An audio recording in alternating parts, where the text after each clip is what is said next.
9, 8, 7, 6, 5, 4, 3, 2, 1.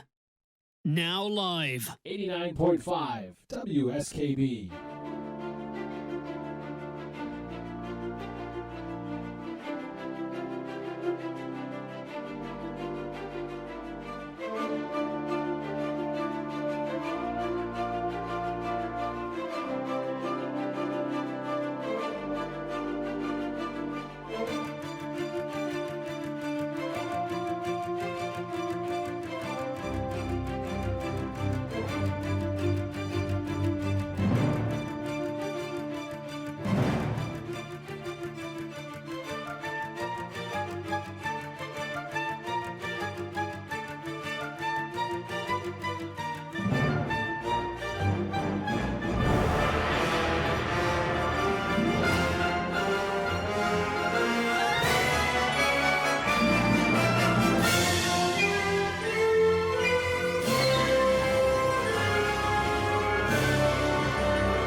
Live from the campus of Westfield State University, this is 89.5 FM, WSKB, Westfield.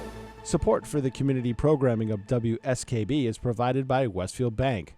For more than 160 years, Westfield Bank has been an important community presence and commercial leader in the Pioneer Valley, with convenient full banking services in Westfield, West Springfield, East Longmeadow, Agawam, Feeding Hills, Springfield, Southwick, as well as Enfield and Granby, Connecticut. Visit us on the web at westfieldbank.org.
Good morning, Westfield. It is 6:01. You're listening to WSKB 89.5 FM radio for the Westfield Masses on WCPC Cable Channel 15. My name is Tina Gorman. I'm your Wake Up Wednesday host, and I am in the studio this morning with the chairman of the board, producer Pete Coles. Welcome back, Pete. Thank you. So, how was the trip? How was the vacay? It was interesting. Got a lot done down in Florida. Okay. Got to chill a little bit, just kind of work at a leisurely pace. Perfect. And then the road trip back was long but fun. Now, how did you travel here? I took trains, planes, automobiles. What do we do here? Ferry? Everything but planes. Yeah. Oh, everything but planes. Okay. So I took I had a ticket for the auto train, which I took down. Yeah. Because I had the ticket and it was hard to move it. I contacted Babe Ruth and said, "Hey, you want me to go down and work on the fields?" And they're like, "Yeah, we'll get you a hotel, no problem." So I went down on Tuesday. My girlfriend had a flight credit that had to be used by the end of June, and she had nowhere else to go. So she flew into Orlando on Saturday. I picked her up at the airport, and we started a trek back and kind of hit Savannah, Charleston, Myrtle Beach, Sneads Ferry, which is where her relatives live. Oh, I was going to say, I don't know that one. It was right outside of Camp Lejeune. Oh, okay. Literally like outside the gate. Okay. And it was her niece's 29th birthday. So nice. On Sunday. So we were able to hit there on her birthday. And we made it up to Hampton, Virginia on late Saturday night. Got a couple hours of sleep and then hit the road for holiday traffic. And 12 hours later, we made it home. That's right. That's right. I totally Usually forgot. I take the Garden State Parkway. Yep. But we were listening to the traffic on 1010 winds, thank God, because we would have been stuck in almost a 3-hour backup because everybody was coming off the shore in the afternoon. We stayed on the Jersey Turnpike and actually made it across the Tappan Zee with only about a 10-minute delay. Wow. And that's awesome. I was like, wow. Yeah, that is pretty wow. Never, ever is the George Washington Bridge better than the Cuomo Bridge. You know what I mean? Yeah, it's just not. Yeah. And that day it was. So good. But it was, I drove so much over that's a lot of driving. Yeah. But it was fun. How was the weather down in Florida? What was that like, Pete? It was great. Was it nice? We had a little bit of rain one day, and that was it. It was beautiful, but it's hot. Yeah. It was well over 90, and I'm not ready for that yet. I know. Well, yeah. Yeah. And then you came back here. And it was 90. Where we were. Yeah, exactly. It was pretty toasty out there. But overall, it was a good road trip. Got a lot done. Got stuff ready to go, and as much as I could, and then I know what I need to attack when I get there, so that's helpful. So so tell us a little bit about what's the story with Babe Ruth this year. So what will you be doing when you're down there? When are you going to be down there, in August sometime? I leave the 14th of July, okay. And then I'm there till like August 9th. I'll come back August 9th. Oh, wow, yeah, you're going to be gone a long 3 time. weeks, same as usual. 3. Okay. Last year was 4. Yeah, okay. Because I went down a week early to set up because we hadn't touched the gear in 2 years. So yeah, that's right. Totally forgot that. Right. Yeah. So a little bit different this year. Yeah. And a little bit more sustainable because kind of like Bullens Field, we have a single plate camera on almost every field, but it's 13 fields. Yeah. So a lot of equipment. Fields, yeah. A lot of equipment. So so just trying to get as much ready as I can beforehand. Yeah. See what's working and what's not, what needs to be addressed. So I was able to get a lot of that preliminary stuff down. That's great. Yeah, that's great. I mean, you always feel a little bit better when you know what you're getting yourself into when the time comes, and you're not kind of blindsided when you get down there going, oh, man, I didn't anticipate this. Well, I mean, I know what the worst case scenario is, so I usually prepare for that. Yeah, but that usually costs more money. Hope for the best, plan for the worst. Right. That usually costs a lot more money for Babe Ruth, so they were happy that I went down and the vice president, who's trying to hit all of the World Series sites, stopped in for like a 24-hour stop just to check in. Oh, good. And we cleaned out the storage locker. We still had 2020 bats left, commemorative bats that you buy for the All World Series team. Yep. So he's like, we're going to chuck them. You want to take them? I'm like, I'll find homes for them, right? So I had 9 cases of bats in my car coming back. Turns out that my girlfriend's niece's stepfather now is a woodworker. And so I talked to him and I was like, hey, you want some bats? I got cases and cases of them. I called the vice president. He's like, yeah. So we found out that you can make a table out of cross bats, and the table surface is a home plate. What? Oh my gosh. So I got permission from Babe Ruth for him to take them and make Babe Ruth and myself a table. He's going to do those for free and then sell the rest of them. That's so amazing. He's going to make baseball tables. That's amazing. But it's a cool conversation piece because he's going to keep all the bats as they are with the 2020 logo and All World Series team and stuff like that. Yeah. So it's going to be a cool conversation piece. It will be because it'll be, like, do you remember 2020? Boy, do we remember 2020. Right. And it's a very, very cool design. So yeah. So is this like is it like an end table, a coffee table, a dining room? Like, how big is this table? I'm thinking like a small, kind of like a side table? Yeah, it's like a side table. Okay. Let me just see if I can pull it. Okay. You preview the show and I'll call it up Well, actually, really you know what? fast. I'll do a famous birthday because I need to get this in before we take our first break. So you pull up you find your picture. Today is June 1st. So happy June. This is a great month. We're all excited at the Senior Center. Lots going on in June, which we'll talk about throughout the month and later on today. It is the birthday of the late Norma Jean Baker, but you probably remember her better as Marilyn Monroe. Marilyn Monroe was born on this date in 1926 in Los Angeles, California, died on August 5th, 1962 at the young age of 36. Monroe was named Norma Jean Mortensen at birth, but later baptized as Norma Jean Baker. Her father is unknown, and her mother, Gladys, developed psychiatric problems and was eventually institutionalized. So Marilyn Monroe spent much of her time in foster care, where she, unfortunately, at this time, where she endured sexual assault on several occasions. She dropped out of high school by the age of 15.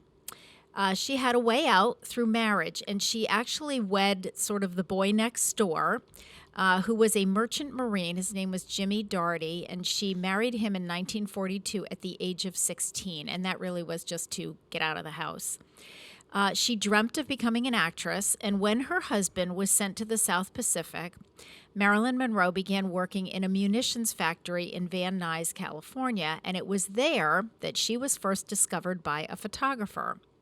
By the time her husband returned in 1946, Marilyn Monroe had a successful career as a model.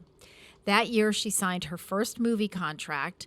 With the contract came a new name and image, and that's when she began actually calling herself Marilyn Monroe, left the Norma Jean Baker, and she dyed her hair blonde, so she was not a true blonde. With her breathy voice and hourglass figure, she would soon become one of Hollywood's most famous actresses. Her movies included All About Eve, Gentlemen Prefer Blondes, How to Marry a Millionaire, Bus Stop, and Some Like It Hot. Monroe had 3 husbands in her lifetime. James Doherty, she was married to him from 1942 to 1946. Joe DiMaggio, she was married to him for 9 months in 1954, and then playwright Arthur Miller, she was married to him for 5 years from 1956 to 1961.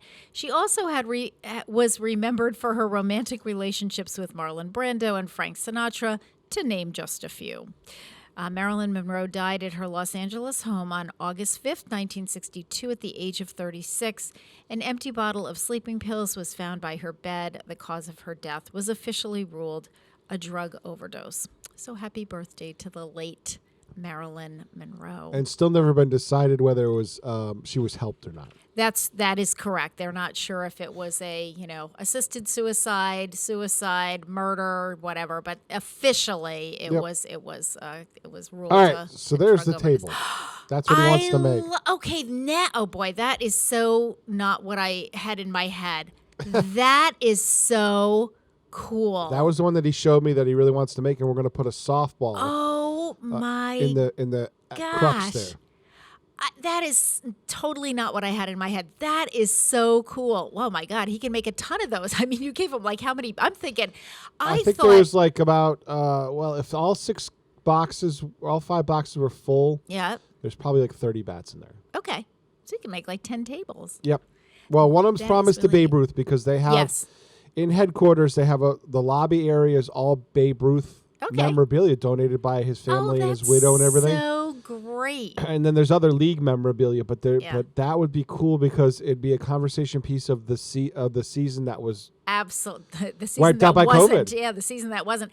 That is really cool. Now, Pete, where is headquarters, Babe Ruth headquarters? It's in Princeton, New Jersey. Oh, I believe it's didn't yeah, know Princeton, that. New Jersey. Goodness. Oh, that's how cool. Well, that is. I've been there a really few cool. times, but I think it's Yeah. Okay. in, That is really a neat look at. I had a complete in my head. The image was the top of the table were bats sideways. Yep. And It's in arranged with home plate in the middle of that. Now I see what you're saying. It's in Where's it Hamilton going? Township. Okay. So that's I don't even know where Hamilton Township is. let's see. Being a girl from northern New Jersey, I should know these things, but I East don't. Windsor, Trent. It's just outside Yeah, of it's near Trenton. Trenton. Yeah, that's Outs- not an area that I frequented very often, for sure. It's In fact, below. I It's below think I've Princeton. been to Trenton like once. Like below Princeton Junction in Princeton. Princeton's beautiful. It's just Yeah. beautiful. Just south of that, heading Yeah. towards Trenton. Yep. All right. Very cool. Wow, that is really neat. Well, I'm trying to think. Like somebody asked me when I got back to work last night, like, "Oh, yesterday, did you have a good weekend?" I said, "Well, it was really productive." Because last week, the last 2 weeks, I did that workshop on downsizing in place at the senior center. So over the weekend, I was inspired by my own workshop. So I was busy cleaning closets, getting rid of stuff, doing my own little bit toward downsizing in place. I wish I had time for that. You know what? I don't even have time to mow my lawn. I know, Pete. It's like Saturday I was at the senior center all day because we got the new newsletter in, which we'll talk about that in just a few minutes. So, there's all kinds of doings with the newsletter. I said at my budget hearing, which was a week ago, I was telling the city Mine was councilors. last night. I was telling the city councilors, I said, my family thinks that my full-time job is the newsletter because I'm either working on it, writing it, editing the draft, or distributing it. I would agree with them. And I said it's really true because this one just came out Saturday, and of course now I'll start the July one because that's what you just have to keep working on it. Yeah. But anyway, yep. So I got I got Gary's clothes switched around. I got mine half done, and a lot of closets cleaned out in the process. And now it's all 70s. And now it's in the 7. I know. There I am this morning going, okay, now I don't know what to wear because, I took out all these really clothes for really hot weather. And so here I am digging around. But I get tried and true, my Friends of the Westfield Senior Center t-shirt. And by the way, we have new Friends of the Westfield Senior Center t-shirts that came in. And we will be selling those at the Friends annual meeting, which is a week from, it was a week from yesterday. So it's Tuesday, June 7th. And that is, of course, all of the members of the Friends group, the lifetime members, got an invitation, but it is also open to the public. So if anyone is interested in learning about the Friends group, their annual meeting is, we do election of board members and that kind of thing. But we do an overview of what's been going on, a little bit of an overview from me about what's happened program-wise and service-wise, but also we review our spending. What did the Friends group purchase, which I can tell you right now, spoiler alert, like the big one was our front door, the brand new sliding glass front doors that we had installed. That was through the Friends group. But there are a lot of other things that people don't realize that the Friends group has put up the money for, which is really nice. So we do that annually. We also give out some certificates of appreciation, which we will be doing this year. So if you are so inclined and would like to join us, it is Tuesday, June 7th at 2 o'clock. And we just ask that you do call the Senior Center ahead of time and let us know so we know, because, of course, we still have room capacities. We'll have plenty of chairs. Don't worry about it. We just need to know how many we're setting up for. Okay, so listen, in honor of the birthday of Marilyn Monroe, which is today, June 1st, the late Marilyn Monroe, we're going to play the famous song by Elton John, Goodbye Norma Jean, Candle in the Wind. We will be back. You're listening to WSKB 89.5 FM radio for the Westfield Masses and WCPC cable channel 15.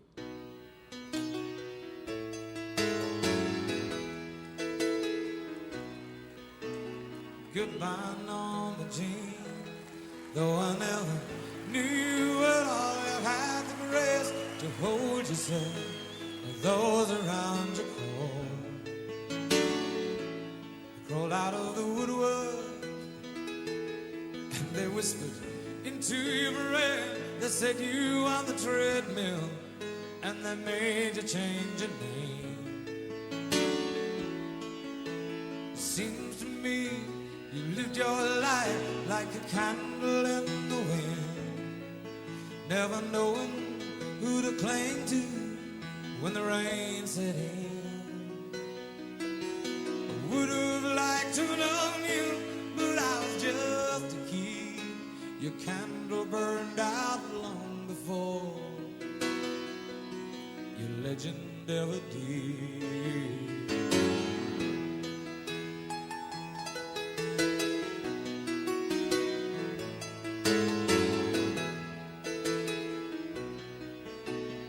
Loneliness was toughest role you ever played.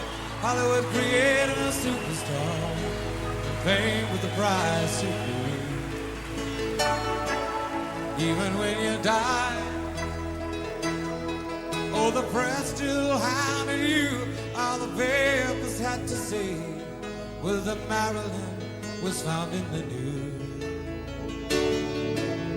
Seems to me you lived your life like a candle in the wind, never knowing who to cling to when the rain set in. I would have liked to have known you, but I was just a kid. Your candle burned out long before your legend ever did.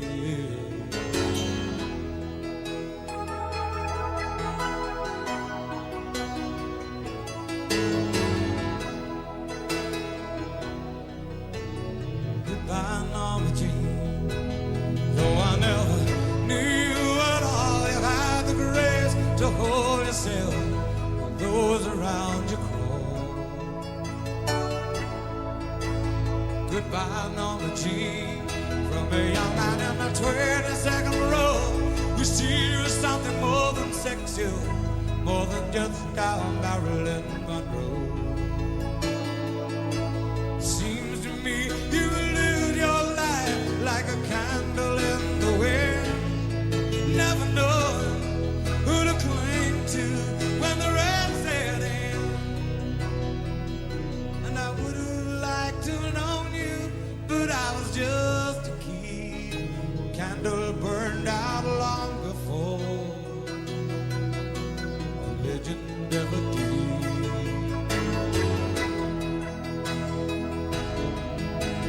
Would have liked to have known you, well, but I was just a kid. Your candle burned out long before your legend ever did.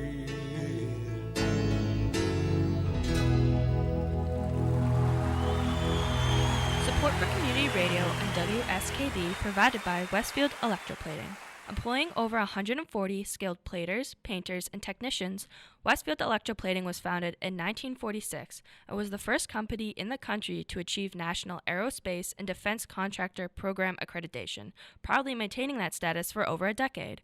Westfield Electroplating provides over 50 quality finishes to meet your corrosion, cosmetic, or performance needs. On the web at www.westfieldplating.com or 413-568-3716. Westfield Electroplating, putting the finishing touches on technology. Join us every Thursday morning from 6 until at least 7:30. Check out the Bobby G and Company Show right here on WSKB 89.5 Community Radio. 89.5 WSKB. Live from Studio 120 at Westfield Technical Academy, this is WCPC Channel 15 at 89.5 FM, WSKB Westfield. Good morning, Westfield. It is 6:20. You're listening to WSKB 89.5 FM radio for the Westfield Masses and WCPC Cable Channel 15. My name is Tina Gorman. I'm your Wake Up Wednesday host, and I am in the studio this morning with the chairman of the board, producer Pete Coles. Good morning again, Pete. Good morning. So as you can see behind me, it's cloudy day today, but it's so much puffy clouds. I know they're puffy clouds, and it's so nice. I mean, it's so much cooler than it was the last few days. It was 62 when I came in this morning. It's cool, and it's only supposed to get up to about 70 today, so it's going to be cloudy, and they're calling for, I think, some showers and maybe some even downpours later on this afternoon. So we don't have to worry about that for a while. As long as it doesn't deal with things until, I need good weather Thursday and Friday. Yeah, I need good weather on Saturday. I'm For graduation. What do you have? Oh my gosh, graduation is coming up. I was thinking it was next week. It is, yeah. Wow. Okay, so Friday and Saturday. Yeah. No, Thursday and Friday. Yeah. So which one is which? Thursday's WTA and Friday is Westfield High School. Perfect. Yeah, and speaking of WTA, I was really honored last week while you were gone, Pete. They did the Allied Health students, Maureen Balarjan, who is the program director, the shop director for Allied Health, yep. And Jackie Barkham. They did the CNA, the Certified Nurse Aid pinning ceremony, and I was the keynote speaker this year. Nice. Yeah, it was. It was really nice. There were 8 students who have gotten their CNAs. All seniors, and it was just a really, really nice ceremony. I sat next to the mayor, and right behind me was our superintendent, Stefan Zaporowski, and, it was really nice that there were so many families that were there, because, that's a little hard. It was, at like 12:30 or 1 o'clock on a weekday, and, right. It's hard for families to get away from work, and there were some grandparents that were there, which was also really nice. So, speaking of Allied Health, and, this show is all about health and wellness. Today, June 1st, is National Heimlich Maneuver Day. So let's talk about that for a minute. National Heimlich Maneuver Day recognizes a life-saving technique. The Heimlich maneuver uses abdominal thrusts to force air from the lungs, and the forced air expels an object on which someone is choking. Dr. Henry J. Heimlich created this life-saving procedure in 1974.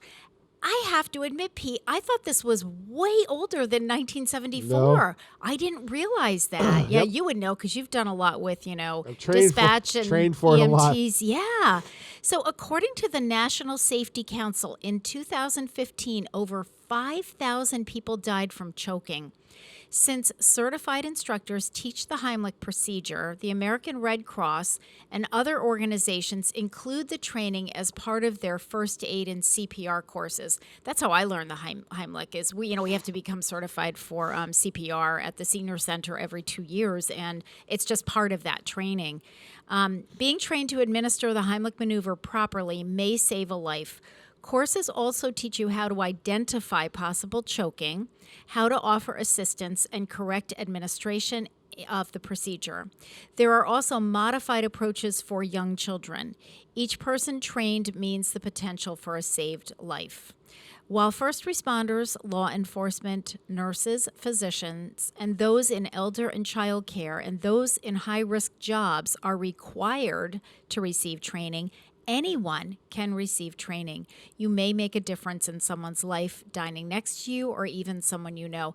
My guess, too, is that you could probably go online and at least see what it looks like, with demonstrations of the Heimlich maneuver. So, yeah. So happy National Heimlich Maneuver Day. And Gary and I were at a restaurant years ago. This is a true story. We were at a restaurant years ago with another couple, some friends of ours, and she started choking. We were at Outback Steakhouse, and she started choking. And sure enough, man, Gary just got right up there and did his thing. So yeah. Can definitely save a life. There you go. And speaking of the good doctor, it is the first Wednesday of the month, and Dr. Gary Gorman will be joining us second hour.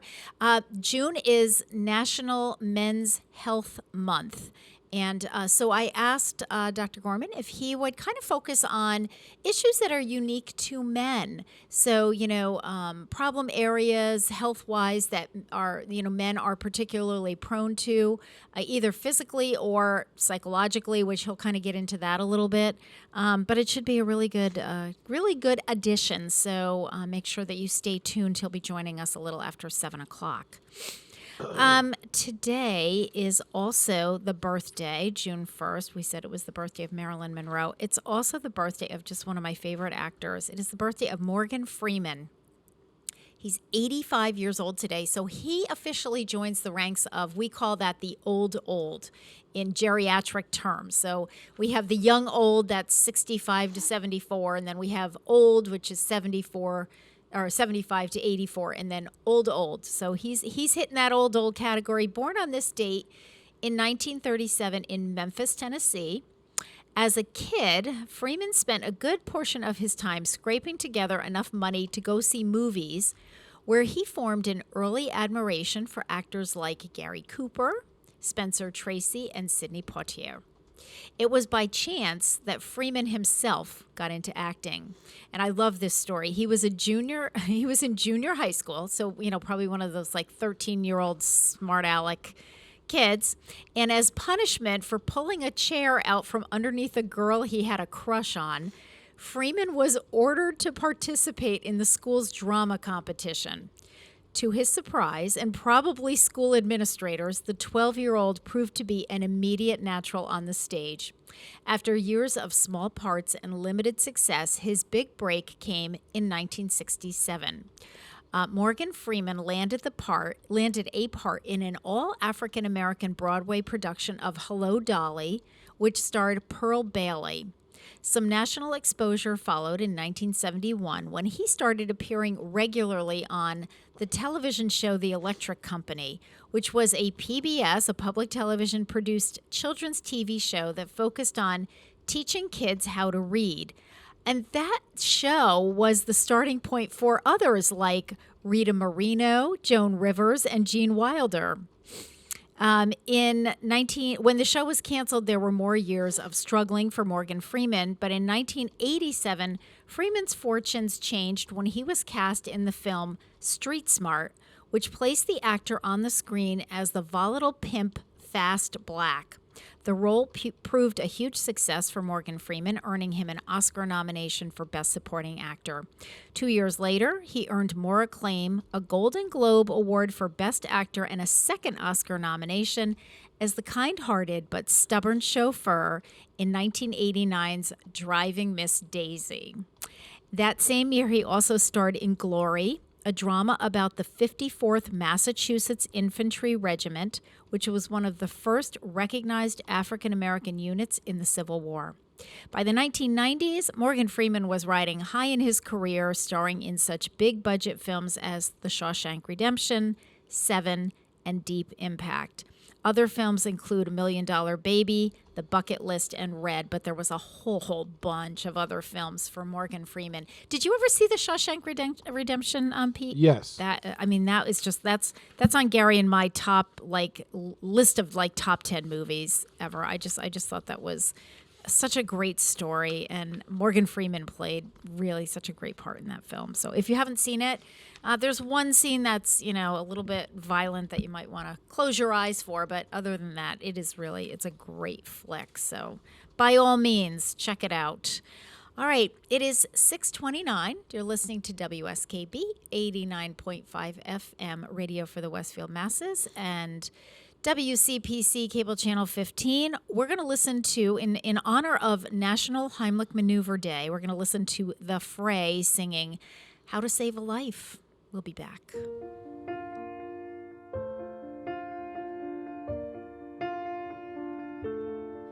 Step one, you say we need to talk. He walks, you say sit down, it's just a talk. He smiles politely back at you. You stare politely right on through some sort of window to your right. As he goes left and you stay right between the lines. Fear and blame, you begin to wonder why you came. Where did I go wrong? I lost a friend somewhere along in the bitterness, and I would have stayed up with you all night. And I know how to save a life.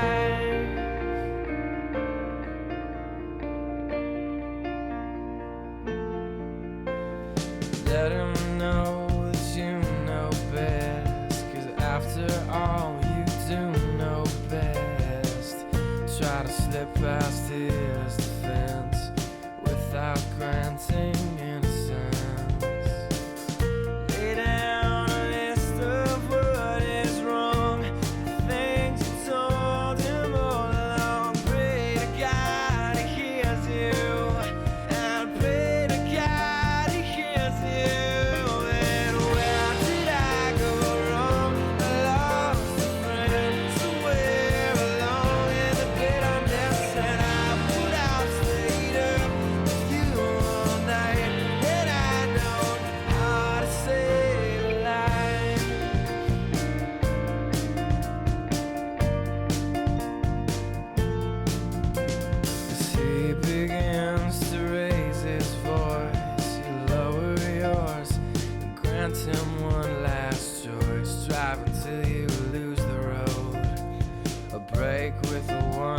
followed. He will do one of two things. He will admit to everything, or he'll say he's just not the same, and you'll begin to wonder why you came. Where did I go wrong? I lost a friend somewhere along in the bitterness, and but I've stayed up with you all night, and I know how to save a life. Where did I go wrong? I lost a friend somewhere along in the bitterness, and but I've stayed up with you all night, and I know how to save a life.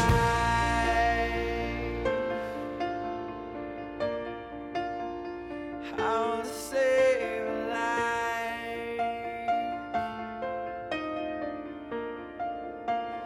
How to save a life. Where did I go wrong? I lost a friend somewhere alone in the bitterness, and but I stayed up with you all night, and I know how to save a life. Where did I go wrong?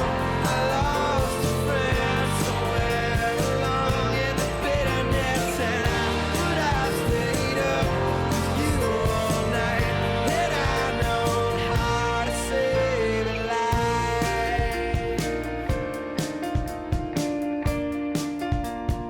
How to save a life.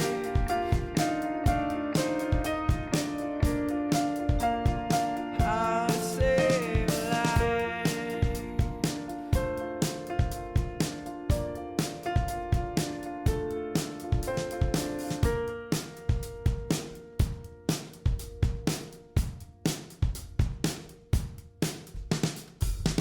Underwriting for the community programming of WSKB is provided by the Boys and Girls Club of Greater Westfield, serving the youth of the Whip City and surrounding communities since 1969. For more information on the Great Futures Club for ages 3 to 5, happening weekdays, and the Club Teen Center for ages 11 and older, weekdays from 6:30 till 8 p.m., go online at bcgwestfield.org or visit the club at 28 West Silver Street. The Boys and Girls Club of Greater Westfield. Great futures start here. This is Ken Stomsky from Ken's Den on WCPC 15 and 89.5 FM, Tuesdays, 8 to 10. Community Radio. 89.5 WSKB. Live from Studio 120 at Westfield Technical Academy, this is WCPC Channel 15 and 89.5 FM, WSKB Westfield. Good morning, Westfield. It is 6:34. You're listening to WSKB 89.5 FM radio for the Westfield Masses and WCPC Cable Channel 15. My name is Tina Gorman. I'm your Wake Up Wednesday host, and I'm in the studio this morning with the chairman of the board, producer Pete Coles. Good morning again, Pete. Good morning. So today, June 1st, is the birthday of singer, actor, television personality, and motivational speaker Pat Boone. He was born on this day in 1934 in Jacksonville, Florida. He's 88 years old today. But before I give you his background, here's what I'm most impressed about with Pat Boone. So I listen to Sirius Radio in my car, and I typically fluctuate between the 50s and the 60s channels, you know, songs from the 1950s and the 1960s. Okay. Pat Boone, I think it's on the weekend, so I don't know if it's Saturday or Sunday.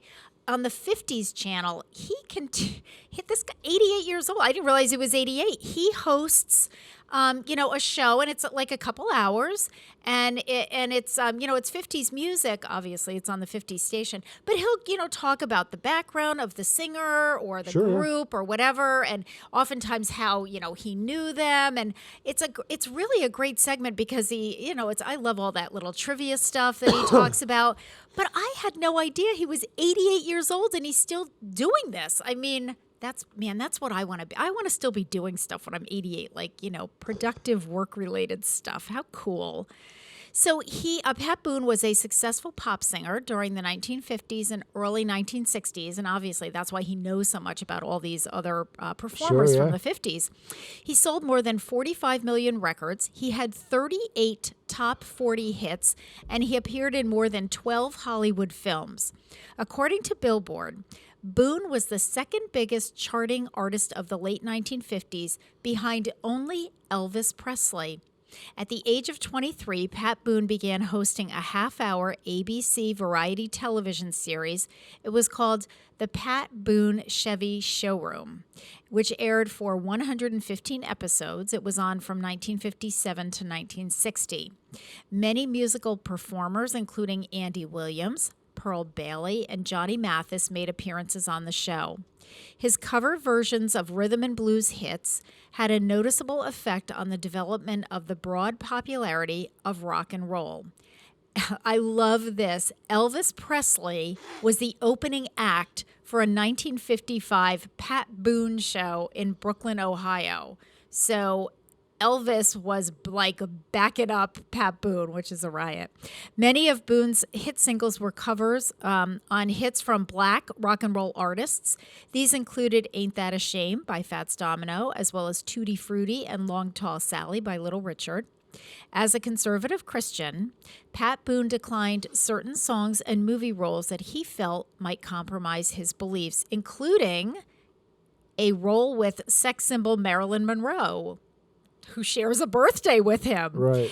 In one of his first films, which was called April Love, the director wanted Pat Boone to give co-star Shirley Jones a kiss, which was not in the script. And since this would be his first on-screen kiss, Boone said that he wanted to talk to his wife first and make sure it was okay with her. I love it. Pat Boone continues How times have changed. now you don't even call your wife if they're asking you to sleep with somebody in a movie. It's like, okay, yep, just part of the role.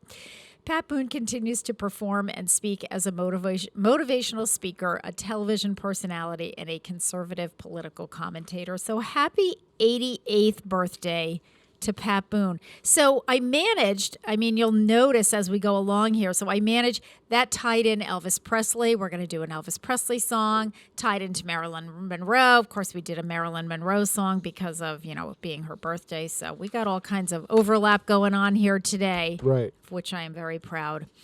Okay, it is also the birthday of Andy Griffith, the late Andy Griffith, actor, singer, born on this date in 1926 in Mount Airy, North Carolina.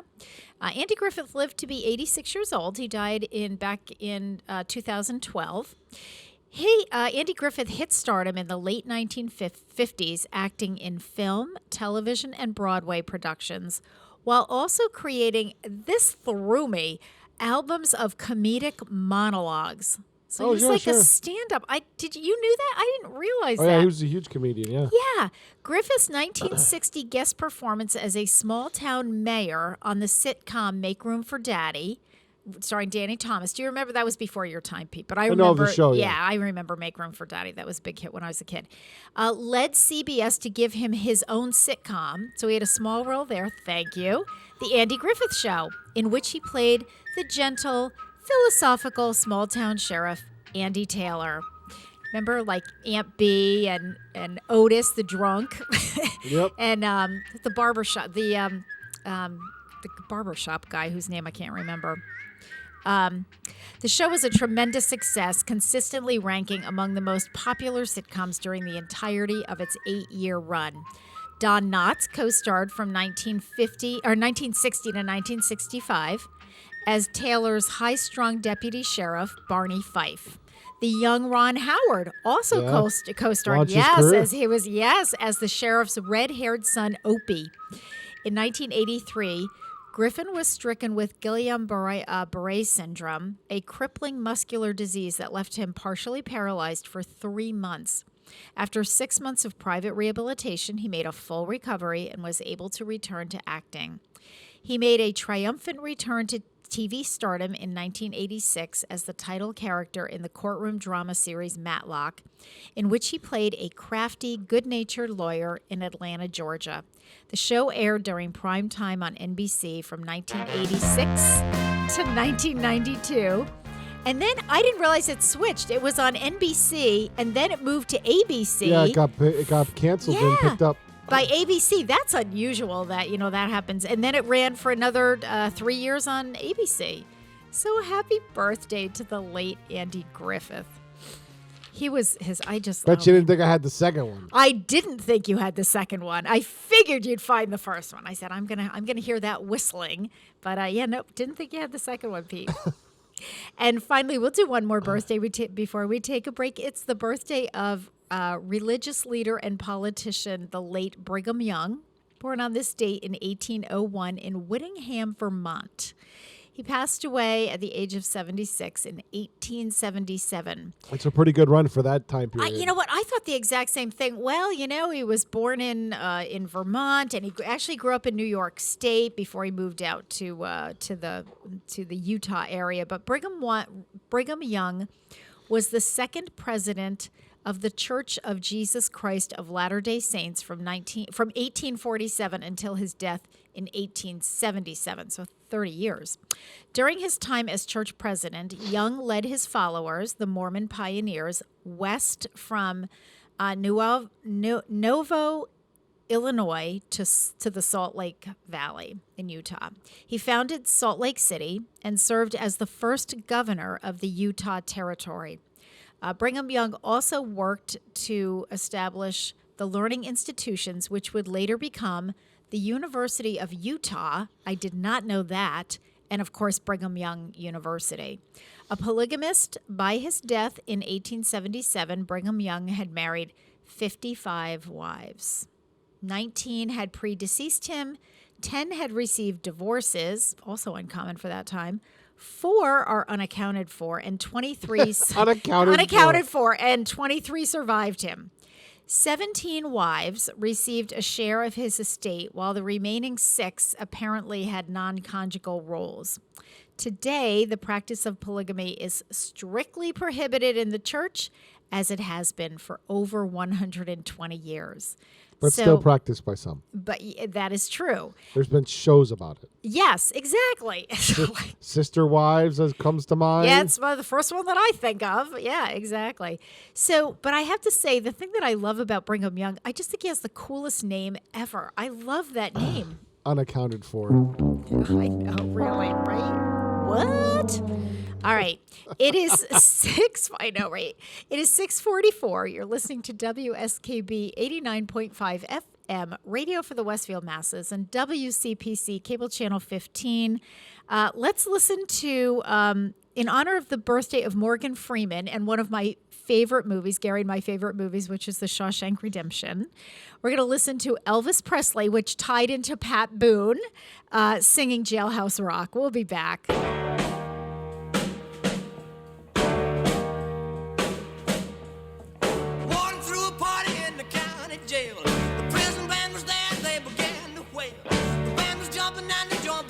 Swing, you should have heard this knocked out jailbird sing, let it rock.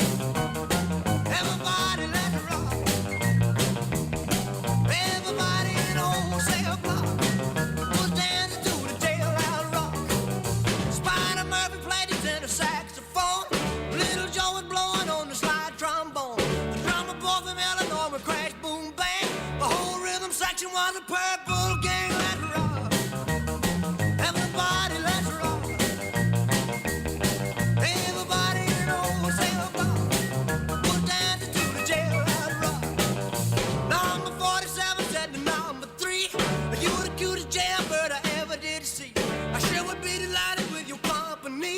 Come on and do the jailhouse rock with me, let it rock. Everybody let it rock. Everybody in old cell block was dancing to the jailhouse rock, rock, rock, rock.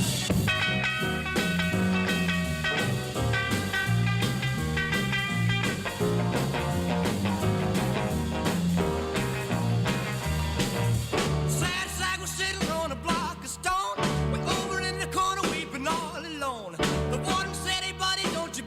Square. You can't find a partner, use a wooden chair, let it rock. Everybody let it rock. Everybody in old cell block was dancing to the jailhouse rock. Shifter Henry said the bugs for heaven's sake. No one's looking out a chance to make a break. Bugs turned to Shifter and he said, Nix, Nix, I wanna stick around, I wanna get my kicks, let it rock. Everybody let it rock.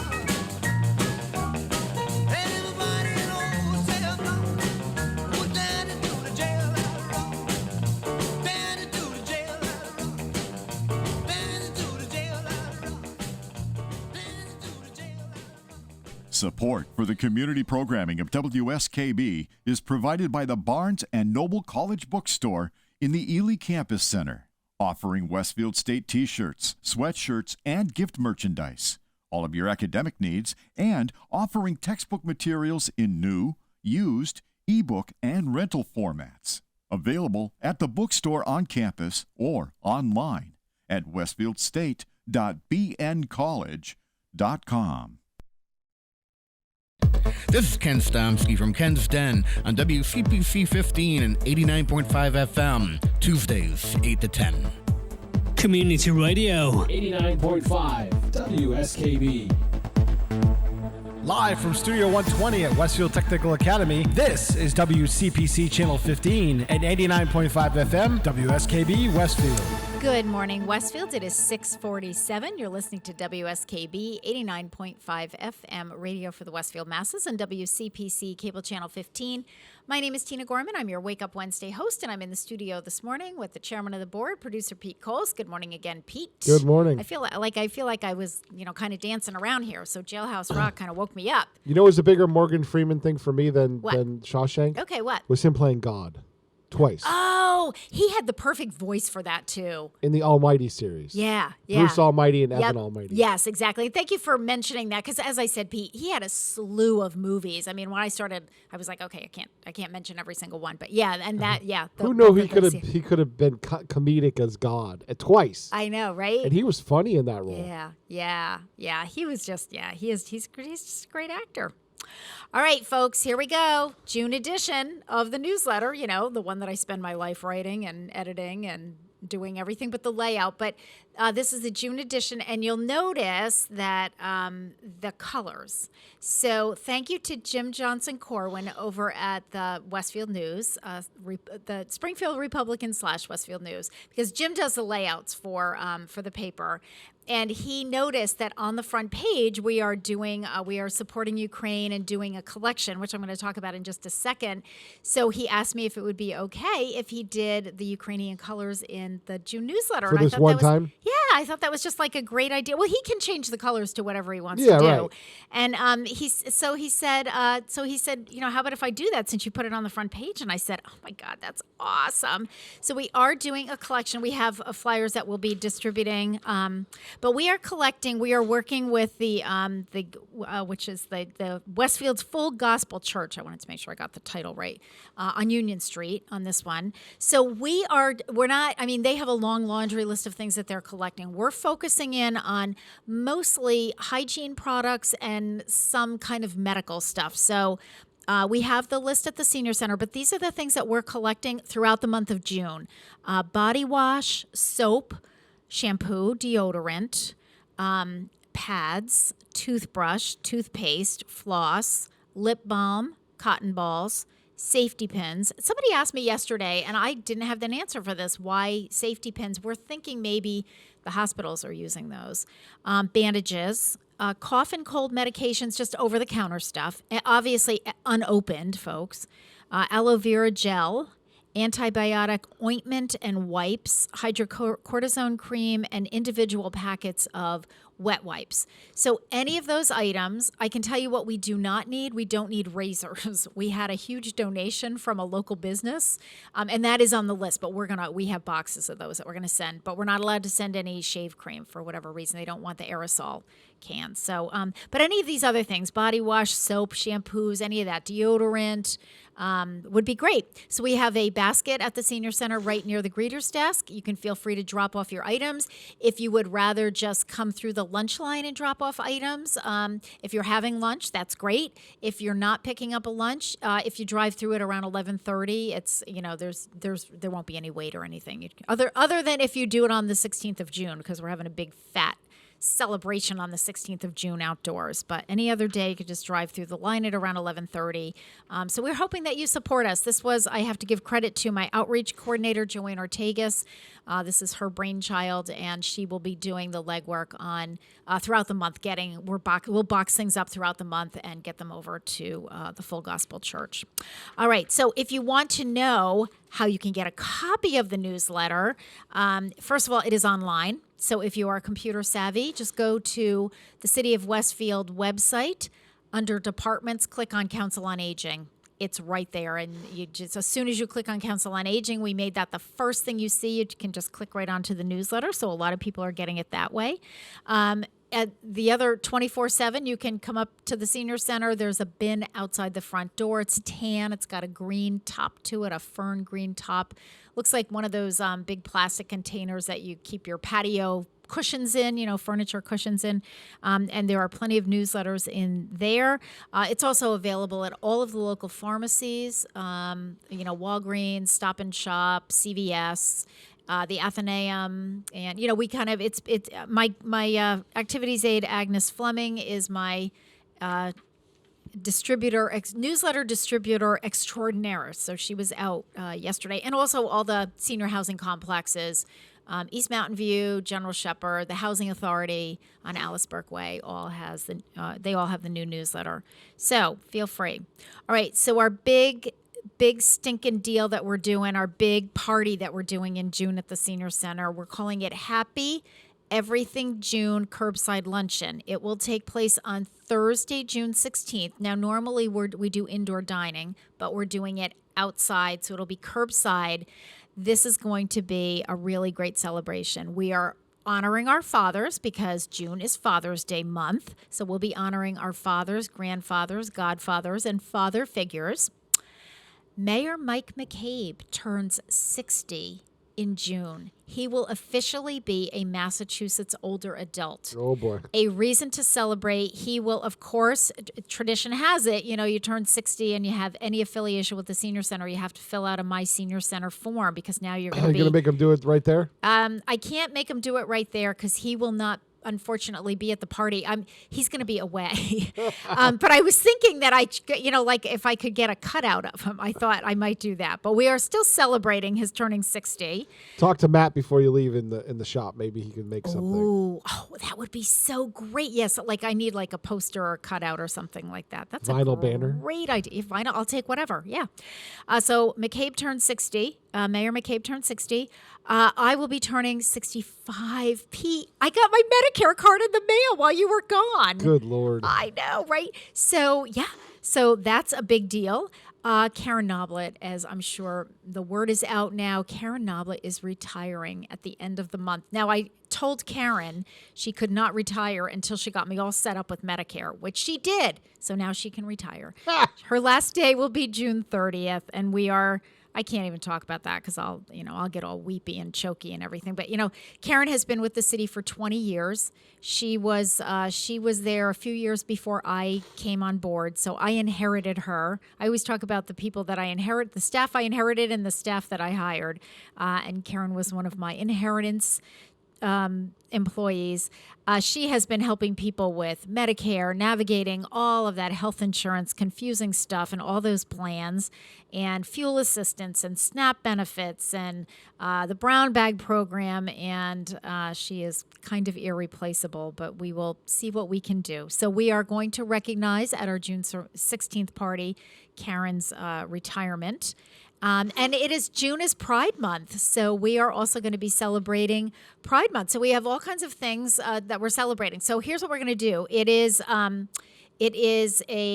menu will be barbecued pulled pork, macaroni salad, barbecued beans, and cornbread. But of course, we're saving the best for last. Our tradition for our fathers when we celebrate Father's Day is a big honkin' ice cream sundae at the end. So it'll be a classic ice cream sundae.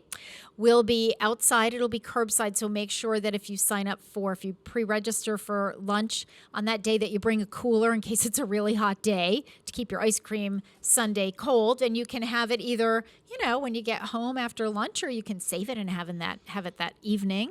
And we're going to have entertainment. We're having entertainment outside on the patio. So as you're snaking your way through the parking lot slowly, you're going to roll down your windows. We're going to have Richie Mitnick and Dave Colucci out on the patio playing music to serenade you through this thing. So I think it's going to be a lot of fun. We're keeping our fingers crossed. I think it'd be pretty for funny. Good weather. Get them a tent. Yeah. Oh, yeah. We will. We'll have a tent for them. We'll be selling. Well, we have a fundraiser, a month-long fundraiser that's going on. So we're going to be selling tickets for this as well. So it is the Friends of the Westfield Senior Center is holding a month-long 50-50 raffle. So what that means is the tickets are $1 a piece or 6 for $5. You fill out on the ticket just your name and your phone number. We have a big glass jar that we've started. Throw the tickets in the jar. On the 4th of July, we will pick out one. And however much money we have collected over the month of June, you'll get half of that. And I can tell you right now, my greeter's goal. So Sandra Fisher is our greeter, and she is all about this. And she is telling everyone her goal is to raise $2,000 so that the winner is going to get $1,000. We'll see if she does it. She's on her way. She started yesterday, so we'll see. We'll see how that goes. So it should be a lot of fun. And then we have three $25 Dunkin' gift cards for our second, third, and fourth place winners. So that should be a lot of fun. And we'll be selling those tickets. We'll have members of the Friends group selling those tickets on the 16th at our party. But as Pete said, we'll have tents, and it'll be a lot of fun. And speaking of the Friends group, their annual meeting, I think I mentioned that earlier, is Tuesday, June 7th at 2:00. And all of the Friends members were sent an invitation. But please, if you're not a member, if you just like to learn about the Friends group and what they do and meet the board of directors, this is the first in-person Friends annual meeting that we've had since 2019. So we're pretty excited about it. We have the sign-up list going. And if you would just give us a jingle at the Senior Center, 562-6435, and just let us know that you'll be joining us just so we know how many chairs we're setting up. So we've got that going on. We have sign-ups for the fitness classes are going to occur a week from today. When I get a few minutes, I need to go over there and get a camera set up. Yeah. So I'm trying to find my little cheat sheet here. The tech center is like, hey, are you ever going to get to these 2 boxes you bought that are shipped up here and delivered to the tech center? I'm like, yeah. When I get like a few minutes, maybe next week I'll dedicate a day after graduations. Yeah, that would be great, Pete, because let me tell you, so let's talk about what's happening fitness-wise. And while you were gone, speaking of fitness, Pete, Carol Palmer and I were guests last Wednesday. Yeah, it was last Wednesday on Mass Appeal. Okay. With our good friend Patrick Berry. It was National Senior Health and Fitness Day. So it was so funny, Pete, because I was on the show and I said to Patrick before we went on air, I said, well, in honor of National Senior Health and Fitness Day, I had to make sure that I got my run in, and I did it before the show. And Patrick said, how did you do that? You had your cable show. What were you running at like 2:00 in the morning? And I said, no, we did a best of because Pete was away. So yeah, so it was a great segment. Was he shocked that I actually got away? He was, yeah. But you know what? It was the first thing that he came out with was like, wait, how did you do that? You had your show this morning. How did you do that between your show and this show? Because I had to be down there at 10:30. Right. But I got my I said nope. I got my 3.5 mile run in, so I was good to go. But anyway, yeah. So I talked a little bit about, Patrick and I talked a little bit on the show about, the importance of fitness and so forth and good nutrition and so forth. And then at the end of the show, that's when Carol Palmer led us all in exercise and a routine. So I stayed for that and participated. And Patrick, and he has a new co-host. I'm sure that was funny. It was hysterical. Well, here was the thing. So Patrick has this new co-host. Her name is Kayla, and I can't remember her last name. Really cute, really adorable. You want to take her home in your pocket. She's like in her mid-20s. And so I said to Patrick, so I'm staying to do the segment with Carol because Carol wanted to make sure. She said to Patrick, she said, I don't want to be doing this myself. Like I want to have people doing it with me so the audience gets the hang of it. And I said to Patrick, well, we need some seniors. This is a senior segment and, on senior health and fitness. So I said, that would be me. Patrick's not he's not technically an older adult yet, but he's getting there. He's AARP eligible. So we did it, and Kayla joined us, and it was a lot of fun. And of course, so Kayla said something while we're doing this about, should we be moving our hips? And Carol's like, honey, if you want to be moving Carol was just throwing the one-liners out there. Sure, yeah. We had a great time. So signups for Carol's Totally Fun Fitness for the summer will be next Wednesday morning. And also we're doing brand new chair yoga class offerings starting this summer. We're going to be doing 3 levels of chair yoga: progressive chair to floor yoga, which will be the most advanced; our gentle chair yoga, which will be sort of the beginning point; and then in and out of chair yoga will be offered. So the schedule of what's offered when is in the newsletter. It's also at the greeter's desk. The times are, of when we're offering what. So now instead of just signing up for a day and time, you're really going to want to pay attention to what level you're signing up for. But this is really our effort to, to kind of take it to the next step of progressing up beyond just the strict chair yoga. And we are trying to refresh all the content that we air on Channel 15, but we're working on getting. It's tough because we have to get the presenters and people involved in the class and things like that. So that's exactly the toughest part. Carol Palmer. I think once we install a camera, it won't be a big deal. People will get used to it. But Carol and I talked about the fact that we'll have to do. Not everybody wants to be on camera, and because we have mirrors all over the place. But she'll hold some separate classes for those who are comfortable doing it on camera. We can film it. We'll put those on Channel 15. I will tell you, Pete, just before we take the top of the hour break. So Gary and I went for a walk Memorial Day before he was off to his track championship stuff. And we ran into an old friend of ours while we were out on our walk first thing early in the morning, whose father-in-law is in his 90s and lives in Westfield. He used to come to the senior center, but pre-COVID, but now he's not driving. A lot has happened when you're in your mid-90s and, and then you kind of things shut down for 2 years.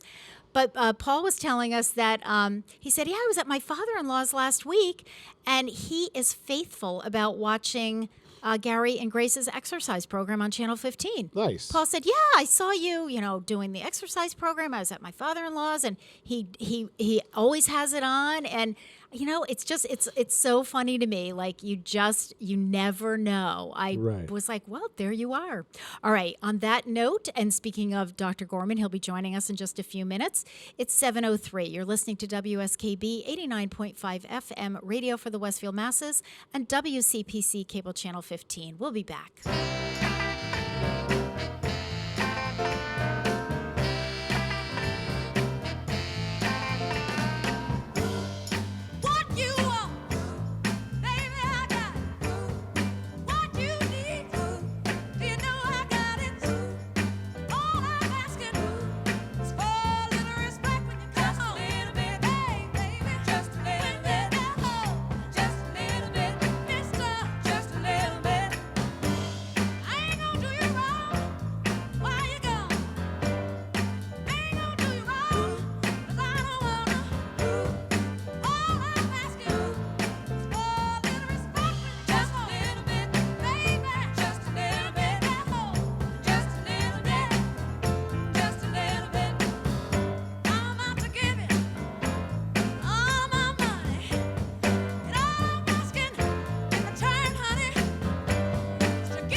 Support for community radio on WSKB is provided by Betts Plumbing and Heating Supply Company, an independent, family-owned wholesaler serving Westfield for over 50 years, specializing in plumbing, heating, and industrial piping supplies. On the web at bettsplumbing.com or at 14 Coleman Avenue in Westfield. Hi, it's Bob Plass, and I have Wow, It's Tuesday, every Tuesday, 6 to 8. Wow, it's Tuesday. Community Radio. 89.5 WSKB. I did it! Live from Studio 120 at Westfield Technical Academy, this is WCPC Channel 15 and 89.5 FM, WSKB Westfield. Good morning, Westfield. It is 7:07. You're listening to WSKB 89.5 FM radio for the Westfield Masses and WCPC Cable Channel 15. My name is Tina Gorman. I'm your Wake Up Wednesday host, and I'm in the studio this morning with the chairman of the board, producer Pete Coles. Good morning again, Pete. Good morning. So, Pete, I'm really excited because it is the beginning of June, and so we will now have our new Westfield Council on Aging Presents segment on starting next Tuesday. So that's Tuesday afternoons at 2:45. And our guest that Harry Rock interviewed is a good friend of Gary's and mine. We've been friends for many years. Attorney Mary Pyer Powers, say that 3 times fast. Mm-hmm. Mary and her husband Dennis. Dennis is also an attorney. Their son Sean, also an attorney. And their children went to, so they have 3 children, and they all went to grammar school with our daughter Grace. So we've known Mary and Dennis and Did their Sean. kids go to Cathedral too? Yes, they're Okay. the I kid. think I knew one of them. Yep. Yep. Gracie went to St. Mary's and then Holyoke Catholic, and the Powers. The 3 Powers kids went to Cathedral, Yep. but they all went to they all started at St. Thomas, so that's how we know them. But Mary is she's an elder law attorney. She's wonderful. I mean, Mary and I have done presentations together at the state level, you know, at the MCOA, Mass Association of Councils on Aging, at their annual conference in the past. So Mary did, just a very general program on elder law education. As I said, it's aired on Tuesday afternoons on Channel 15 at 2:45. Of course, that's on YouTube. And generally on Thursdays too. And generally on Thursdays, too. Pete manages to sneak stuff in there when no one's looking. And by the way, I've been exercising and listening to the segment that Anthony Gallooni did for the May segment of Westfield Council on Aging Presents, and that was just fabulous. I have about 10 minutes to go on his. I do it in segments as I'm exercising, but again, all of those are on YouTube. And our featured entertainer for the month of June is our own Harry Rock. Well, he's half the featured entertainment because he does it with John Severance. They call themselves Rock Duo and perform a lot of songs from the late 1960s and early 1970s. That's kind of their sweet spot. So that is on Wednesday afternoons and Saturday evenings, and whenever else Pete can kind of sneak that in there. So tune into Channel 15 for those. Today is National Say Something Nice Day, and boy, do we ever need a National Say Something Nice Day. On this day, we have an opportunity to make June 1st extra pleasant for everyone. The purpose of this holiday is to counteract bullying and the lack of civility and common courtesy that is growing among people in today's world. Hopefully, the practice of saying something nice today will continue into all of our tomorrows. When we were young, many of us heard, if you can't say something nice, don't say anything at all. And one of the many reasons our parents taught us that is because once we say something, once we say those words, we can't take them back, no matter how true we might think they are. We all know someone whose true nature is kinder than most. Perhaps we even wish we could emulate them more than we actually do. There are lessons that we can learn from generally nice people. It's more than saying nice things to others. They genuinely listen to others and tend to put others first. When they pay a compliment, it usually isn't practiced. It's sincere, and you can feel that. The receiver can feel that sincerity. I think this is really important. Think about the nicest people that you know, and take a cue from them and put one of their better qualities into practice. When you think of like someone who you think is really nice, think about what makes them nice in your opinion. And then, do it. Do the same thing. Say something nice to or about someone. Bring a smile to someone's face just for the sheer joy of seeing them smile.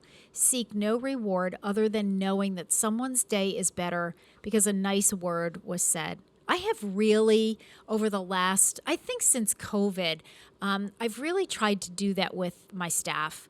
You know, I don't want them to just assume that I appreciate all the work that they do. I really tell them now, you know, you do a great job, or wow, you handled that case so well, or, you know, you really diffused that situation. That could have blown up in our face, and you did a great job with that. And I mean it. I don't just say those things. And I think, you know, for me, it's just more of a conscious effort. It's just remembering to do that. So I think if we can all sort of remember to do that, what a nice world this would be, you know. But I think there is just a lot of common courtesy it's ignored. You know, Gary and I had this conversation over the weekend, and, you know, part of it is a language thing, and there's just some really nasty language that's used now, and it's so common that people don't realize that they're... Well, it's become part of the culture. That it's part of the culture. It's part pop of, like, culture. the normal I vocabulary. I think it's wrong, all of it. I agree, Pete. I mean... but apparently I'm in the vocal, unvocal minority. Yeah, I you know, and I can remember one of my my colleagues when I was teaching at Springfield College. One of the other professors. We were walking down the hall. Some kid, you know, dropped the F-bomb. Not like he wasn't yelling at anybody or anything, but it was just like all over the place. And this professor outside in the hallway. Yeah, it was just out in the hallway. He was sitting down having a conversation. Here. Oh yeah. Oh, in here. The shop. Sure. Yeah. And, you know, this professor called the student on it. And the student was kind of flabbergasted. It was kind of like, well, what did I say? And he said, you shouldn't be using that language. You know, he said it's offensive language. And, you know, the kid was genuinely, like, didn't even, like, why? What did I do? What did I say? He didn't even realize what he was saying. But when it's prevalent so in the music and the television and the movies, it's pop culture. So when it's mass-produced pop culture and it's always there, it's normal to them. It just it's like a normal thing. So and we have a generation that doesn't think that's abnormal. Right. I totally agree. Maybe two now. Yeah. So I think we need to pay a little bit more attention. Say something nice. It is National Say Something Nice Day. All right, let's take a break. It is 7:13. You're listening to WSKB 89.5 FM radio for the Westfield Masses and WCPC cable channel 15. Turn them up a little early, sorry. That's okay. When we come back, we will be joined by Dr. Gary Gorman with Strength for Life in Easthampton, our resident chiropractor. But we're going to sing, because there's so much going on at the Senior Center in June, and June is just such a great month, and there's so much happening. So we're going to listen to Bing Crosby singing June is Bustin' Out All Over. We'll be right back. June is bustin', June is bustin'. June is bustin', June is bustin'. March went out like a lion, whipping up the water in the bay. Then April cried and stepped aside, and along came pretty little May. May was full of promises, but she didn't keep them quick enough for some. And a crowd of doubting Thomases was predicting that the summer'd never come. But it's coming by gun, you can feel it come. You can feel it in your heart, you can see it in the ground. You can hear it in the trees, you can smell it in the breeze. Look around, look around, look around. Bustin' out all over the meadow and the hill. Buds are bustin' out of bushes and the romping river pushes every little wheel that wheels beside a mill. June is bustin' out all over. The feeling is getting so intense that the young Virginia creepers have been hugging the bejeepers out of all the morning glories on the fence. Because it's June, June, June, June.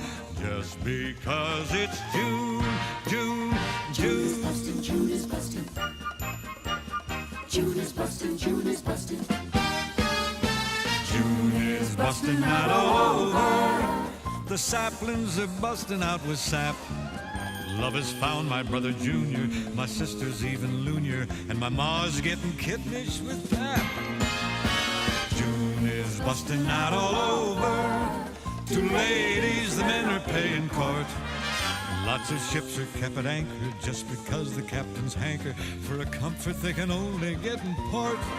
Because it's June, June, June, June.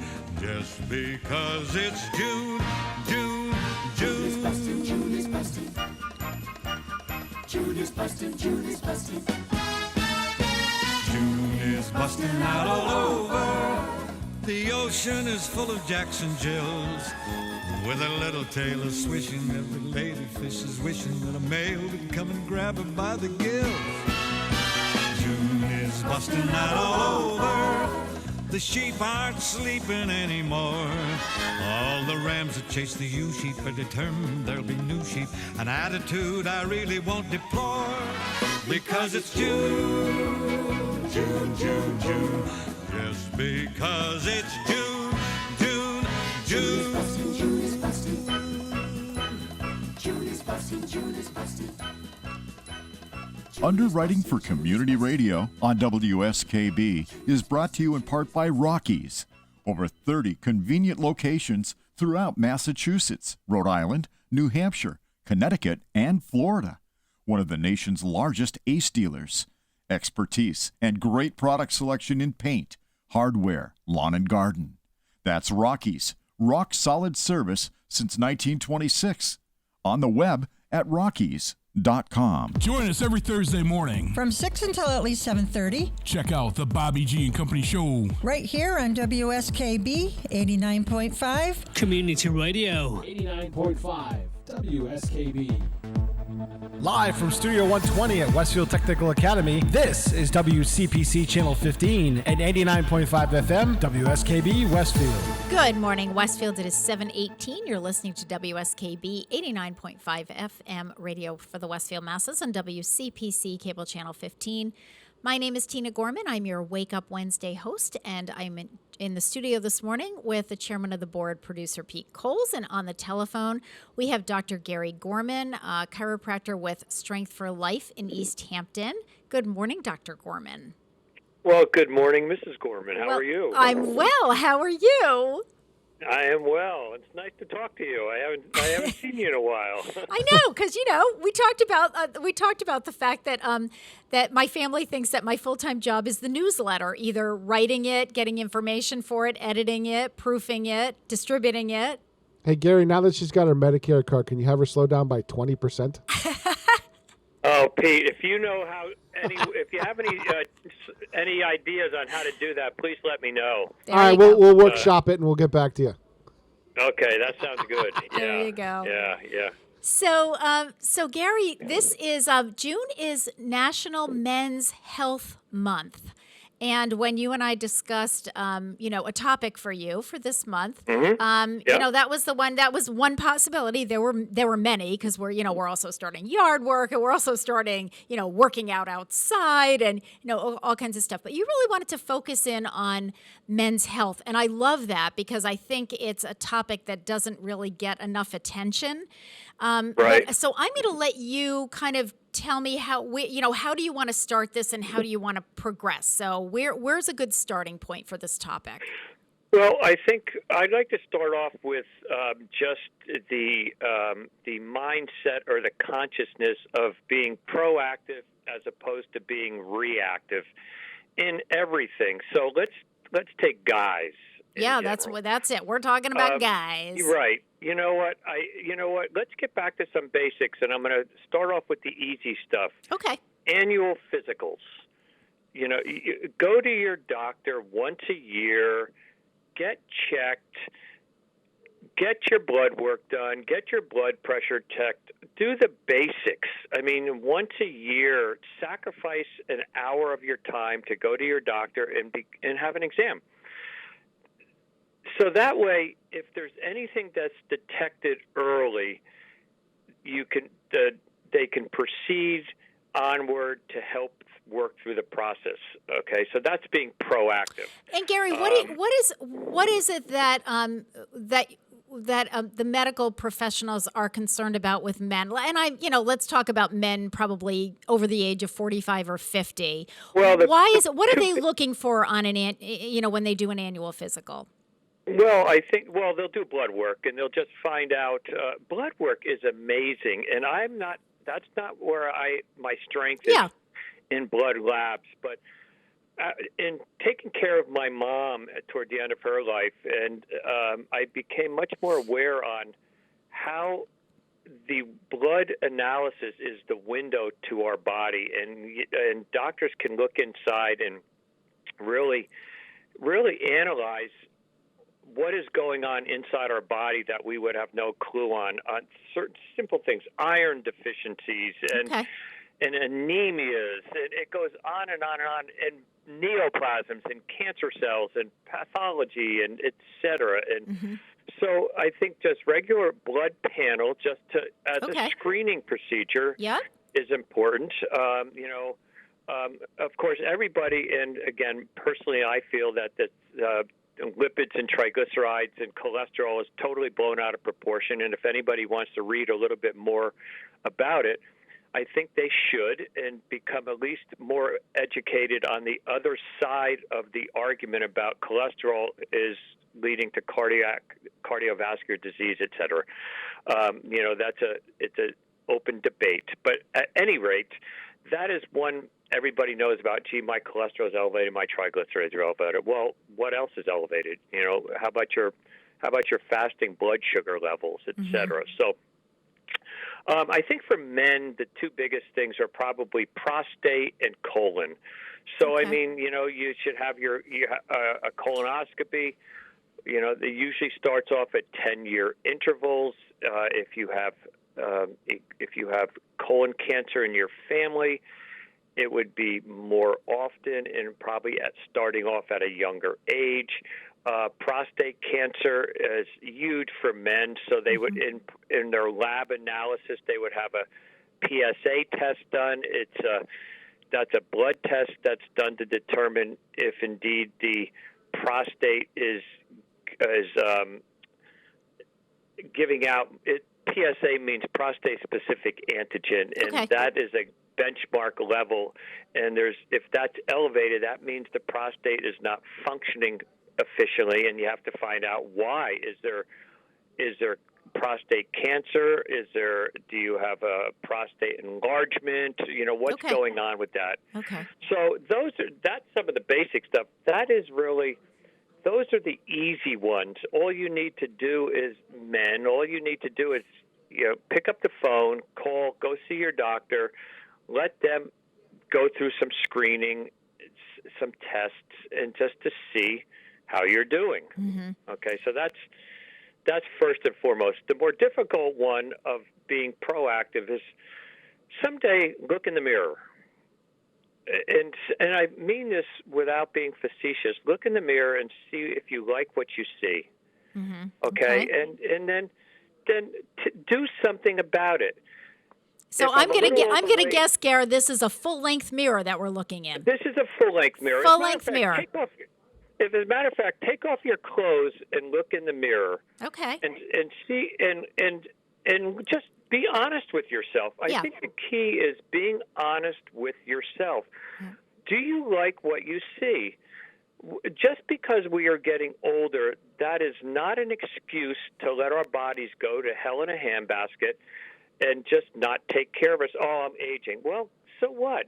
Mr. Jelly's 99 years old, and he's still riding around in a scooter, and he's as sharp as a 60-year-old. So well, for those who don't know, Mr. Jelly is one of our regulars at lunch, both curbside as well as indoor dining. So and he is. I mean, I know, Gary, you've had many conversations with Harold Jelly. He is unbelievable. I mean, he's in great shape. He, mind as sharp as a tack, but he's also, he gets around. He walks. He does what he needs to do. So you're right, Gary. Right. So, I mean, age is not an excuse for letting your body dilapidate, because the little known fact is that if you don't start taking care of yourself now, It's going to get more difficult down the road, and it's going to be harder and harder and harder. And once you cross that line into pathology, into sickness, into disease that's taking place, reversing that sometimes is impossible to do, and then you just manage it after a while. So look in the mirror and take a look at yourself. If you have a weight issue, which is often common as we age, do something about it. I mean, one of the classic stories is at our Strength for Life. I mean, Ted Davidson, now our personal trainer, he had a traumatic brain injury at work. He was a high-end business executive. He got hit in the head with a big piece of steel. He ballooned up to 389 pounds. Wow. He had, at one point in time, he had to use Post-it notes in order for him to know how to drive down to the store, how to drive, know how to get home. Okay, so for directions. Because of his cognition. He lost over 200 pounds through working with Joseph Arnold, Dr. Arnold, at Strength for Life, with exercise and diet.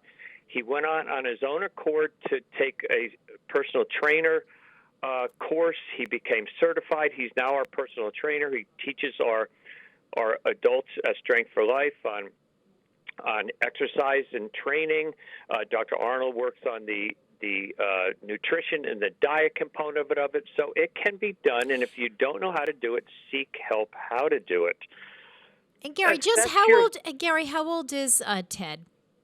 He's younger than me. He's 60, say. Okay, but I mean, he's not like 30. So no. I don't want people. I don't want listeners to think, oh, sure, well, this guy could do it because he's, in his 20s or 30s. No, he's 60. I mean, he's not a kid, and he went through this process. I know. I actually would love to have Ted come on as a guest. I think that would be. But I want people to be able to see him. I'm bringing him down into the studio at some point. But, But I think a really good point, Gary. This goes for both men and women. But I love that idea of stand in front of the mirror, strip down, people, and let's look at what we're actually dealing with here. And it may not be a weight issue. It may be a toning issue. Do you feel like, exactly. I'm not overweight, but I'm a little bit flabbier than I want to be, or I'm just not as toned as I want to be. And again, well, you can do something about that. That's that's an easy, okay, so that's a great starting point. So number one, you want to have a physical, especially men with those areas that you've talked about. And any good doctor, is automatically going to order blood work areas you suggested. And I think also just the other thing too is that when you schedule that physical, and you're going to get weighed, and they're going to take your height and your weight and so forth. And, sometimes people need that little push from the medical professional saying, you're 30 pounds overweight, so we got to do something about that now. Or you're 50 pounds overweight or whatever. So I think that's really two good places to start. Right. And and don't take the easy way out, guys. Listen, it's so much easier to take a pill and a potion. Oh, I'm overweight. Or no, my cholesterol is a little elevated. Oh, so let's go on this statin drug. Why? Why don't you exercise and diet? Watch what you do first. My blood pressure is a little bit elevated. Okay, let's exercise for 6 months or 9 months or a year and see if we could get your blood pressure down naturally just by getting in better shape and getting in conditioning and toning up. And that's for a whole nother talk on exercise, because I could take too much time up for that. But I think those are the two first ones. Honesty is critical here. You have to be honest with yourself, and don't rationalize and justify behaviors and lifestyle. Oh, how much do you drink? Oh, well, I have 4 or 5 beers a day. Yeah. And people will say 4 or 5 beers a day is normal. Yeah. Well, that's not normal. Like it's water. Drinking a case of beer a week is that's excessive. That's not normal. Do you smoke? Oh, yeah, I smoke a little bit. Well, how much you smoke? Oh, half a pack a day.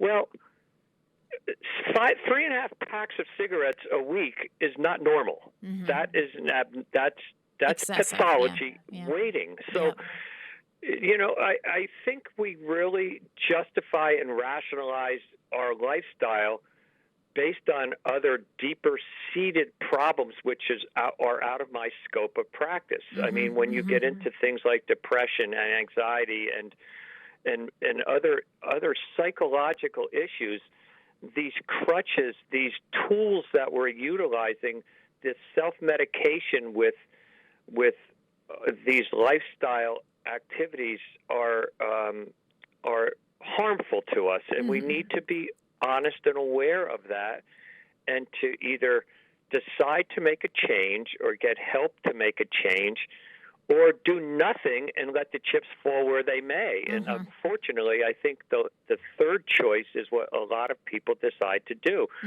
or they just take the easy way out, and which is sometimes nothing, Teen. That's really unfortunate. That's well, really and I think, you know, the other thing, we're going to take a break in just a minute, Gare, but just a thought before we do that is, you know, as people are being honest with yourself, I think you also need to be honest with the people around you, the people in your world, whether it's a spouse, a partner, your kids, if you're younger and you still have children at home, you know, your closest friends, because for anything, you know, we've talked about this before, for somebody who is trying to quit smoking, if you live with other smokers, it's really hard to do that. But if you live with people who are supporting you in your efforts, it's going to make it so much easier.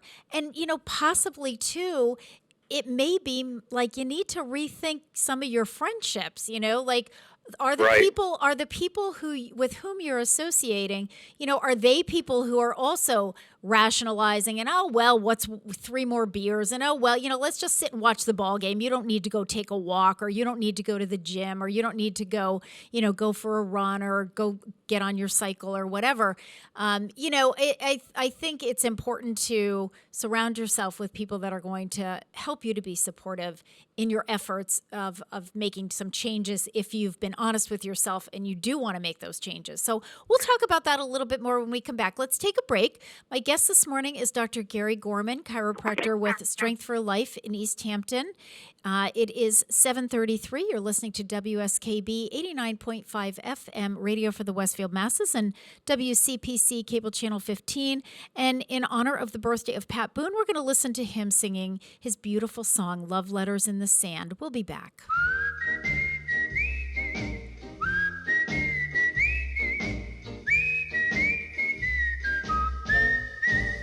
On a day like today, we pass the time away, writing love letters in the sand.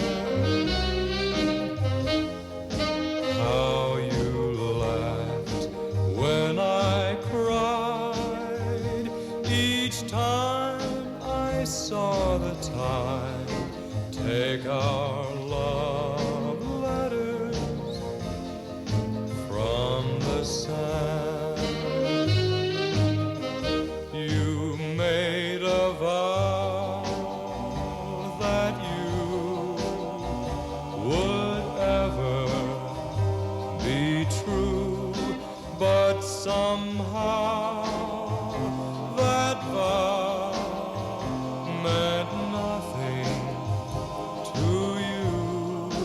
Now my broken heart aches with every wave that breaks over love letters in the sand.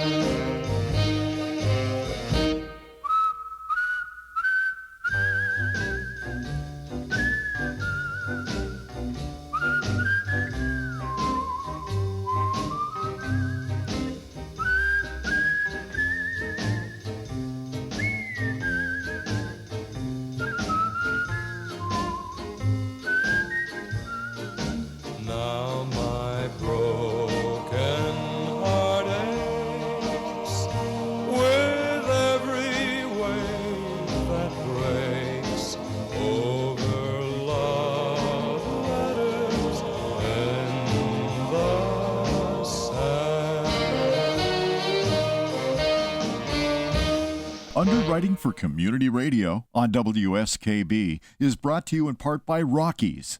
Over 30 convenient locations throughout Massachusetts, Rhode Island, New Hampshire, Connecticut, and Florida. One of the nation's largest ACE dealers.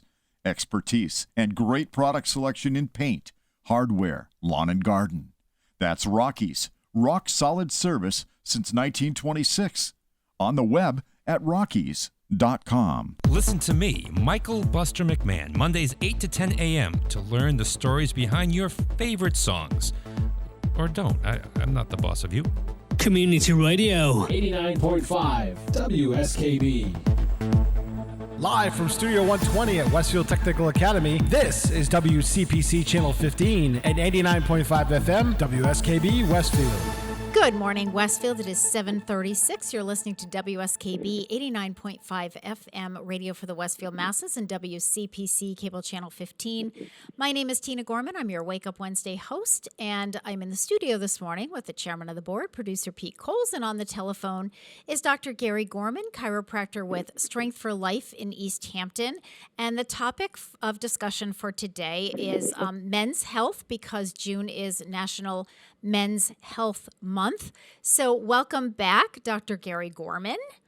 Thank you very much. You're Thank welcome. You. Yep. So we talked a little bit. You started the discussion with, sort of addressing first steps, which would be an annual physical. And then I just really love this one as well, which is to just kind of, strip down, fellas, get in front of a full-length mirror and take an honest look at yourself. And are you good with what you see? I mean, some people, may be thrilled. It's like, hey, I'm in great shape. I feel good. I look good. And others not so much.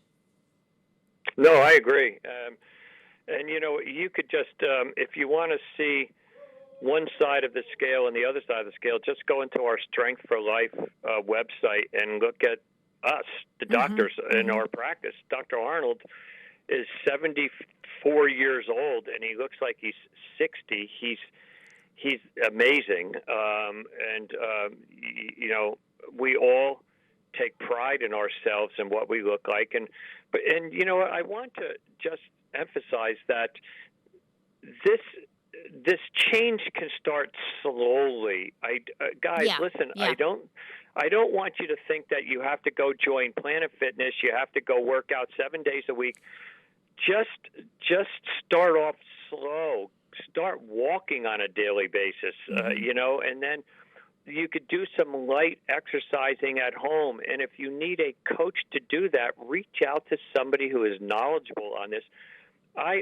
With my patients, I oftentimes will discuss home therapeutic exercises and give them tools to do at home. Some travel quite a distance to get to our office, so coming to our Strength for Life Wellness Center is a little bit challenging for them. Not going to happen. Here's what you're going to do at home. Do you have any light weights? Do you have any stretch bands? Do you have this? Do you have that? Here's some core work that you could start doing at home. Here's some low back exercises you could start doing at home. So, start off slow and easy. But I think one of the points that you made before about, surrounding yourself with like-minded people. There are certain cultures that support health and wellness, and there support certain cultures that support socialization and excessive drinking. And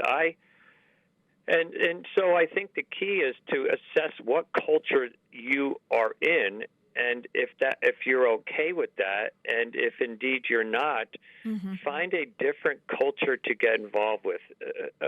Case in point, I was many years I was a member of a golf country club in the area here. And very classically, here's the scenario. You play golf at a league or in the morning. You finish up playing golf. Then you have lunch. You come in and you have lunch together. Then you're sitting there with 5 or 6 people. Okay, I'm going to buy a round of drinks. Okay, then you start talking. Your meal comes. Okay, the next round's on me. Then the next round's on me, and the next. So the guys go around the table, each buying a round because they feel obligated because somebody bought them around. By the time you're done, you've had lunch, you've had 5 or 6 beers or vodka and tonics or whatever you've had. How much are you worth by that time in the day? You know, so that is and it's an insidious culture. It's a friendship culture. It's a socialization culture. By the sheer essence of being mammals, we are a social being. We thrive on socialization, and part of socialization is alcohol consumption. And I recognize that early on. My family clearly has, the Irish family we are, alcohol certainly plays a role in our social gatherings, and I have taken a very active role in just realizing that I don't need to be submerging myself in environments that are too tempting to consume too much alcohol at one sitting. So I've made an effort to do that. So if somebody has a drinking problem, don't meet at a local bar with your friends. Go meet at Stanley Park, or go on a hike, do something. I mean, there's a lot of activities out there that you could do. Bring bottles of water with you, for crying out loud, not a cooler full of Bud Lights, you know? I mean, so it goes on and on and on, Teen. But I think the point being is that honesty, you have to be honest with yourself. And if you're justifying and rationalizing your behaviors and your lifestyle and you think there's nothing wrong with that, then there is something wrong with that. You know what I mean? And I think the other point that you made, Garrett, that I think is really important, and, you know, we used to talk about this a lot in the early years of this show, and we haven't as much lately, but I think we need to get back to it. And that is any program that you start, any changes, lifestyle changes that you want to make, you know, be realistic and kind of take it in baby steps, because if you're doing small steps at a time, you are more likely over the long haul to be successful. You know, if you know yourself, Gareth, somebody decides, well, I'm going to lose 100 pounds because why? My doctor said I'm 100 pounds overweight.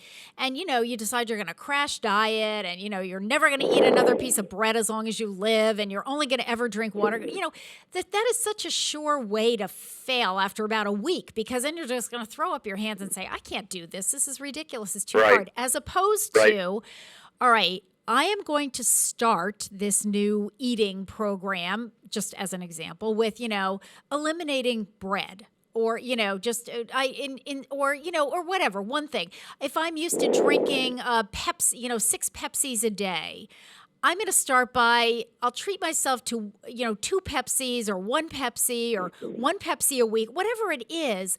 But I think, and it's the same thing with, you know, with exercising. It's, you know, as you said, I mean, to decide, okay, well, tomorrow I'm going to run a marathon because I need to really get into shape. Well, that's not how you're going to get into shape, you know, but it might be, I'm going to start with a walking program every other day or 5 times a week, or, you know, whatever it is. And then I'm going to graduate to doing something else. And I think the other thing too, Gare, which again, I'm using you as your own example, but you used to be much more of a runner. I mean, you were a runner. And you've kind of found that as you have aged and with your own heart condition, I mean, you've, you know, been open with discussing you had open heart surgery a few years ago. You know, you really had to sort of start cutting back on running, but cutting back on running means, okay, I'm cutting back on running, so now I'm not doing anything. Cutting back on running meant, well, let me find something else that I can do that's really healthy for me, but that is, you know, better for my overall physical well-being. And you've taken up cycling, which is great. And also, I also wanted to mention this too, because you were talking about golf before. It isn't that you gave up golf. I mean, you're playing a ton of golf. It's just that you're much more mindful of that after the golf match. What, you know, what's my behavior after the golf match? Am I sitting around having 6 beers, or is it, okay, you know what? I'm going to have some water. I'm going to have 1 beer, socialize for 45 minutes, and then I'm out of here.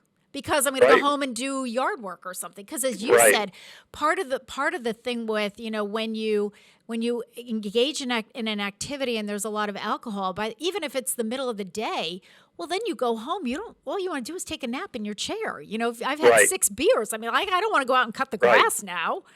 Exactly. Right? Yeah. No. Exactly. Yeah. My standard now is I finish up. I get a large seltzer water with lime, and that's my hydration. And I head on home, and I get some work done. But you're right, Teen. The point is assess your environment, assess your lifestyle, assess your culture, and then make some decisions. And it's not all or nothing. It's not like, oh, I didn't walk today, so I fell off the wagon. Well, walk tomorrow. Right. Give yourself to start 4 out of 7 days a week to go for your hour walk or your half-hour walk or your 2 half-hour walks in a day. And if it take 4 out of 7 days, and I'm becoming much personally, I could overdo a lot of things, and I've really worked hard into realizing that, okay, I'm going to do A, B, and C today. That's not necessarily formal exercise, but I'm planting flowers. I'm going to cut the grass. I'm going to do this. Okay, I don't need to go to the gym afterward, or maybe I'll just go for a nice, easy walk because I did this, or I'm going to play golf today.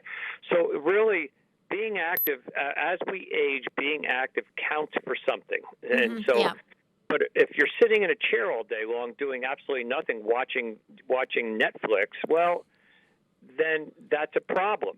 So you balance that out by saying, okay, I'm going to get my 5 days a week worth of walking in and start to change your lifestyle around a little bit. And I think that morphs into my second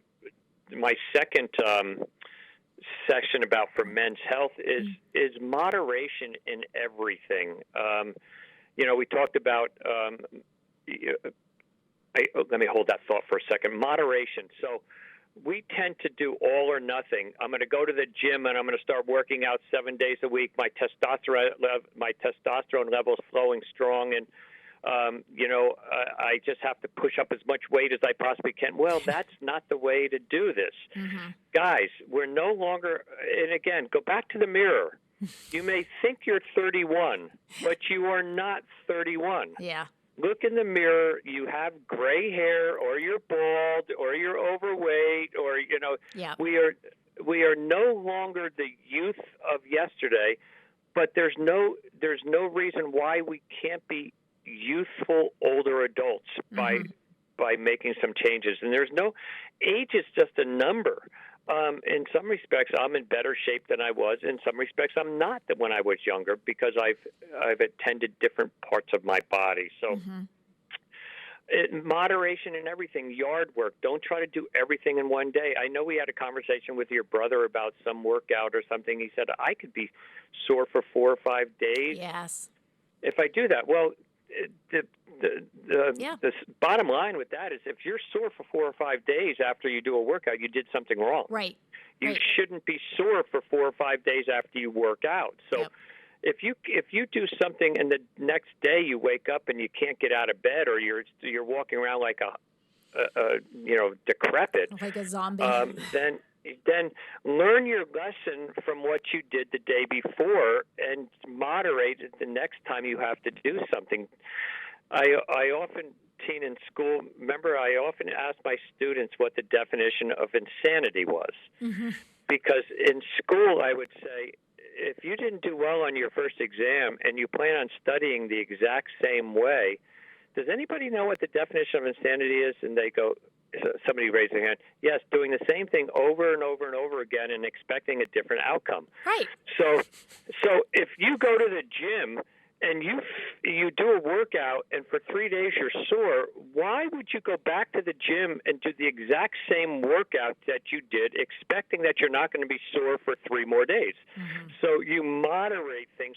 Learn by your mistakes. Sometimes these responses of our bodies are not sudden, so we don't know to stop doing it immediately.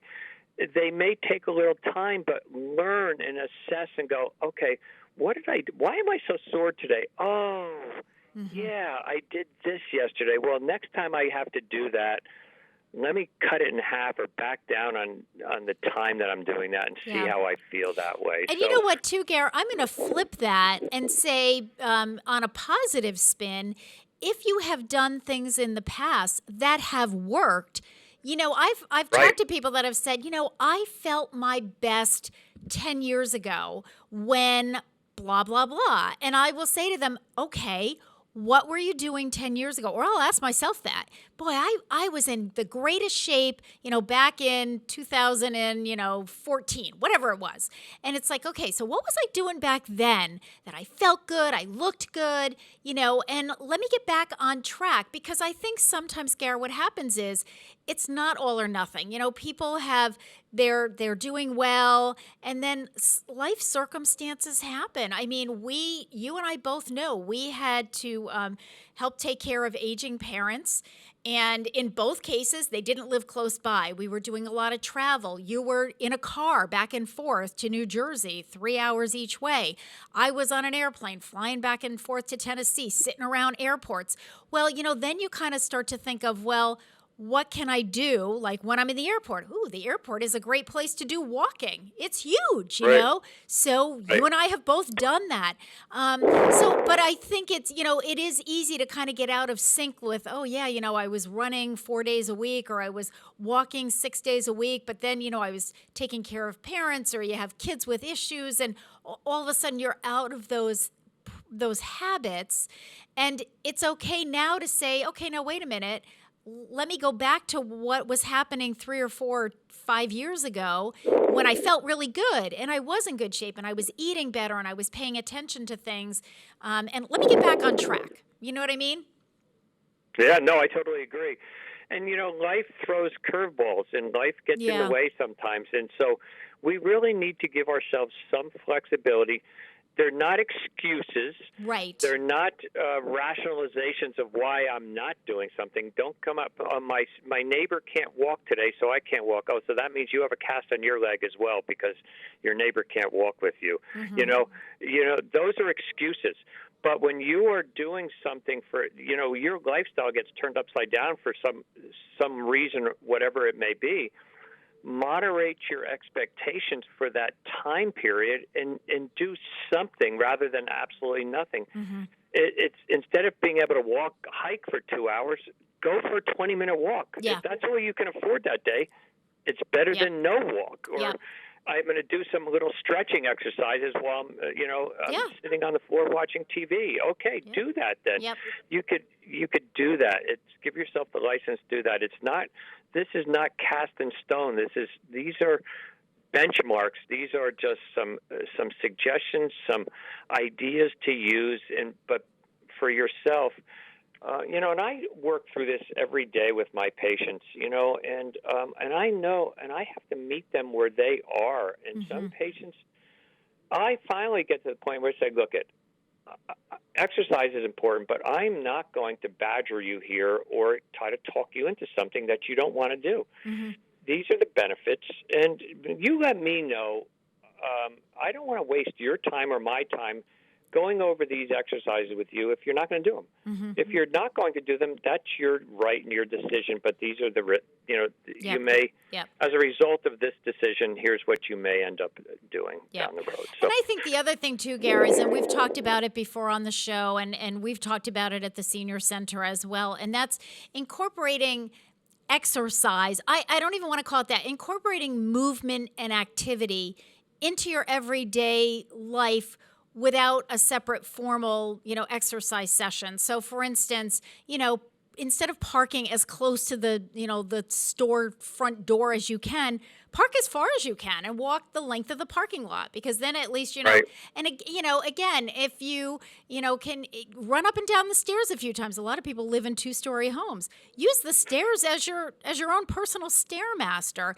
Now, that's not to say you shouldn't be doing, exclusive exercising as well, but this is just something to keep you moving. And if you get into that mindset of, well, instead of picking up the phone and calling my neighbor, when I know my neighbor is outside anyway, I'll go walk over there, and that way I've had a little walk over to see my neighbor and then a walk back instead of just on the phone. Now I sit down, now I talk for 15 minutes and then we hang up. So I think part of that is just that whole mindset. I very rarely call my staff members in their offices when I'm in my office. Almost never. I get up and I go to where they are because it's movement. It's getting away from my computer. It's getting away from my chair at my desk, because we all know that sitting is the new smoking, right? Or, whatever the saying is. So it's just, incorporating it. And, same thing. I have 2 staff members upstairs.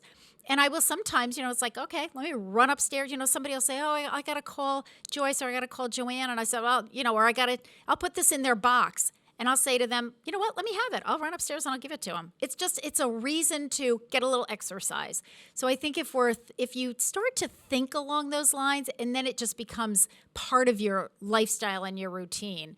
And I think that's really helpful as well. I agree. Good. I agree. No, I think it's important. I think, again, in wrapping it up, it's, I think just really,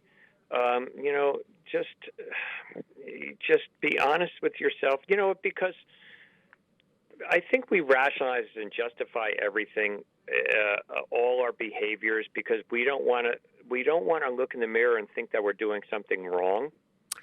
So we kind of come up with some reason why we think it may be right. Mm-hmm. And with that said, you know what? These decisions that we're making right today will impact us. It will either pay wonderful dividends down the road a ways, or it's going to wreak havoc with our life down the road a ways. The choice is yours to make now, looking into the future, and take it a little at a time. It's really critical. I mean, cancer doesn't start in one day, or cardiovascular disease, or obesity, or diabetes. These things slowly evolve over a long, long period of time, and we need to take action steps now in order to prevent and be proactive, as I had said at the beginning of this session, moving forward. Yeah, and you know what, Gary, I just want to finish up with this, because I have seen several cases of this in the last several weeks at the senior center, and that is that sometimes stuff happens. People need surgeries, and it's not because they neglect it or whatever. It's, stuff happens. And the people that are in better shape are the people that come out of those things faster. Their healing process is faster. Without a doubt. I am blown away. We've had people that are taking our fitness classes and have been for many years, whether it's, Carol's Totally Fun Fitness, whether it's yoga or chair yoga or the mail call class or whatever. Those people that have had medical events, and in some cases unexpected medical events, it's unbelievable how quickly they are recovered, back on track, back in class. It's like, oh my God, didn't you just have a hip replacement like 3 weeks ago? Yep. And here I am, and I'm doing this and I'm doing that. So, it's not that this is going to prevent everything, but for those things that that exercise and a healthy lifestyle can't prevent. I mean, look at you. You had open heart surgery, and I remember my brother Dave saying, "How is that possible? Like, Gary's like the healthiest guy I know. He's the most athletic guy that I know." Right. Right. And yet, here we are. So sometimes those things happen, but the fact that you started in this, really great shape allowed you to, to heal so much faster. So I think I just want to wrap it up that way. For men, for our National Men's Health Month, 2 things to start out with. Get on the phone and schedule your annual physical. If you haven't done so, look in the mirror and figure out, do I like it? Do I not like it? And what am I going to do about it? And that's a great starting point, because if the decision is, you know what, I'm going to do something about that, then, all the things that we talk about on this show are what's going to help you to do that. So Dr. Gary Gorman, chiropractor with Strength for Life in Easthampton, thank you so much for joining us this morning. We will be back next week, and I'm trying to remember who my guest is next week, and I'm drawing a complete blank, but I know I have one. So join us next week. We'll see you then.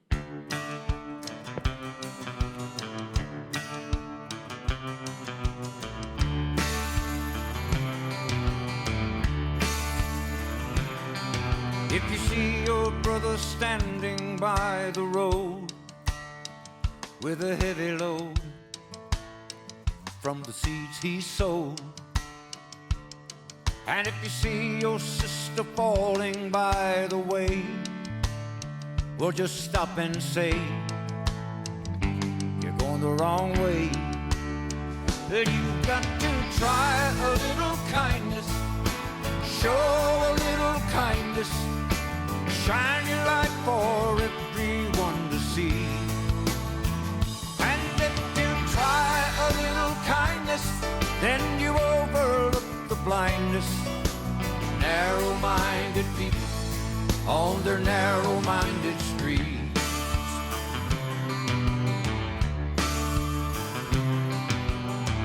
Don't you walk around the down and out, lend a helping hand instead of doubt.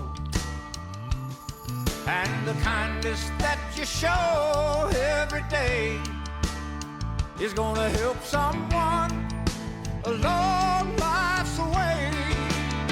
But you've got to try a little kindness, show a little kindness, shine your light for everyone to see. And if you try a little kindness, then you overlook the blindness.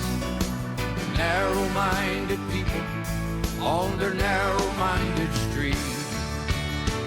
You've got to try a little kindness, yes, show a little kindness, shine your light for everyone to see.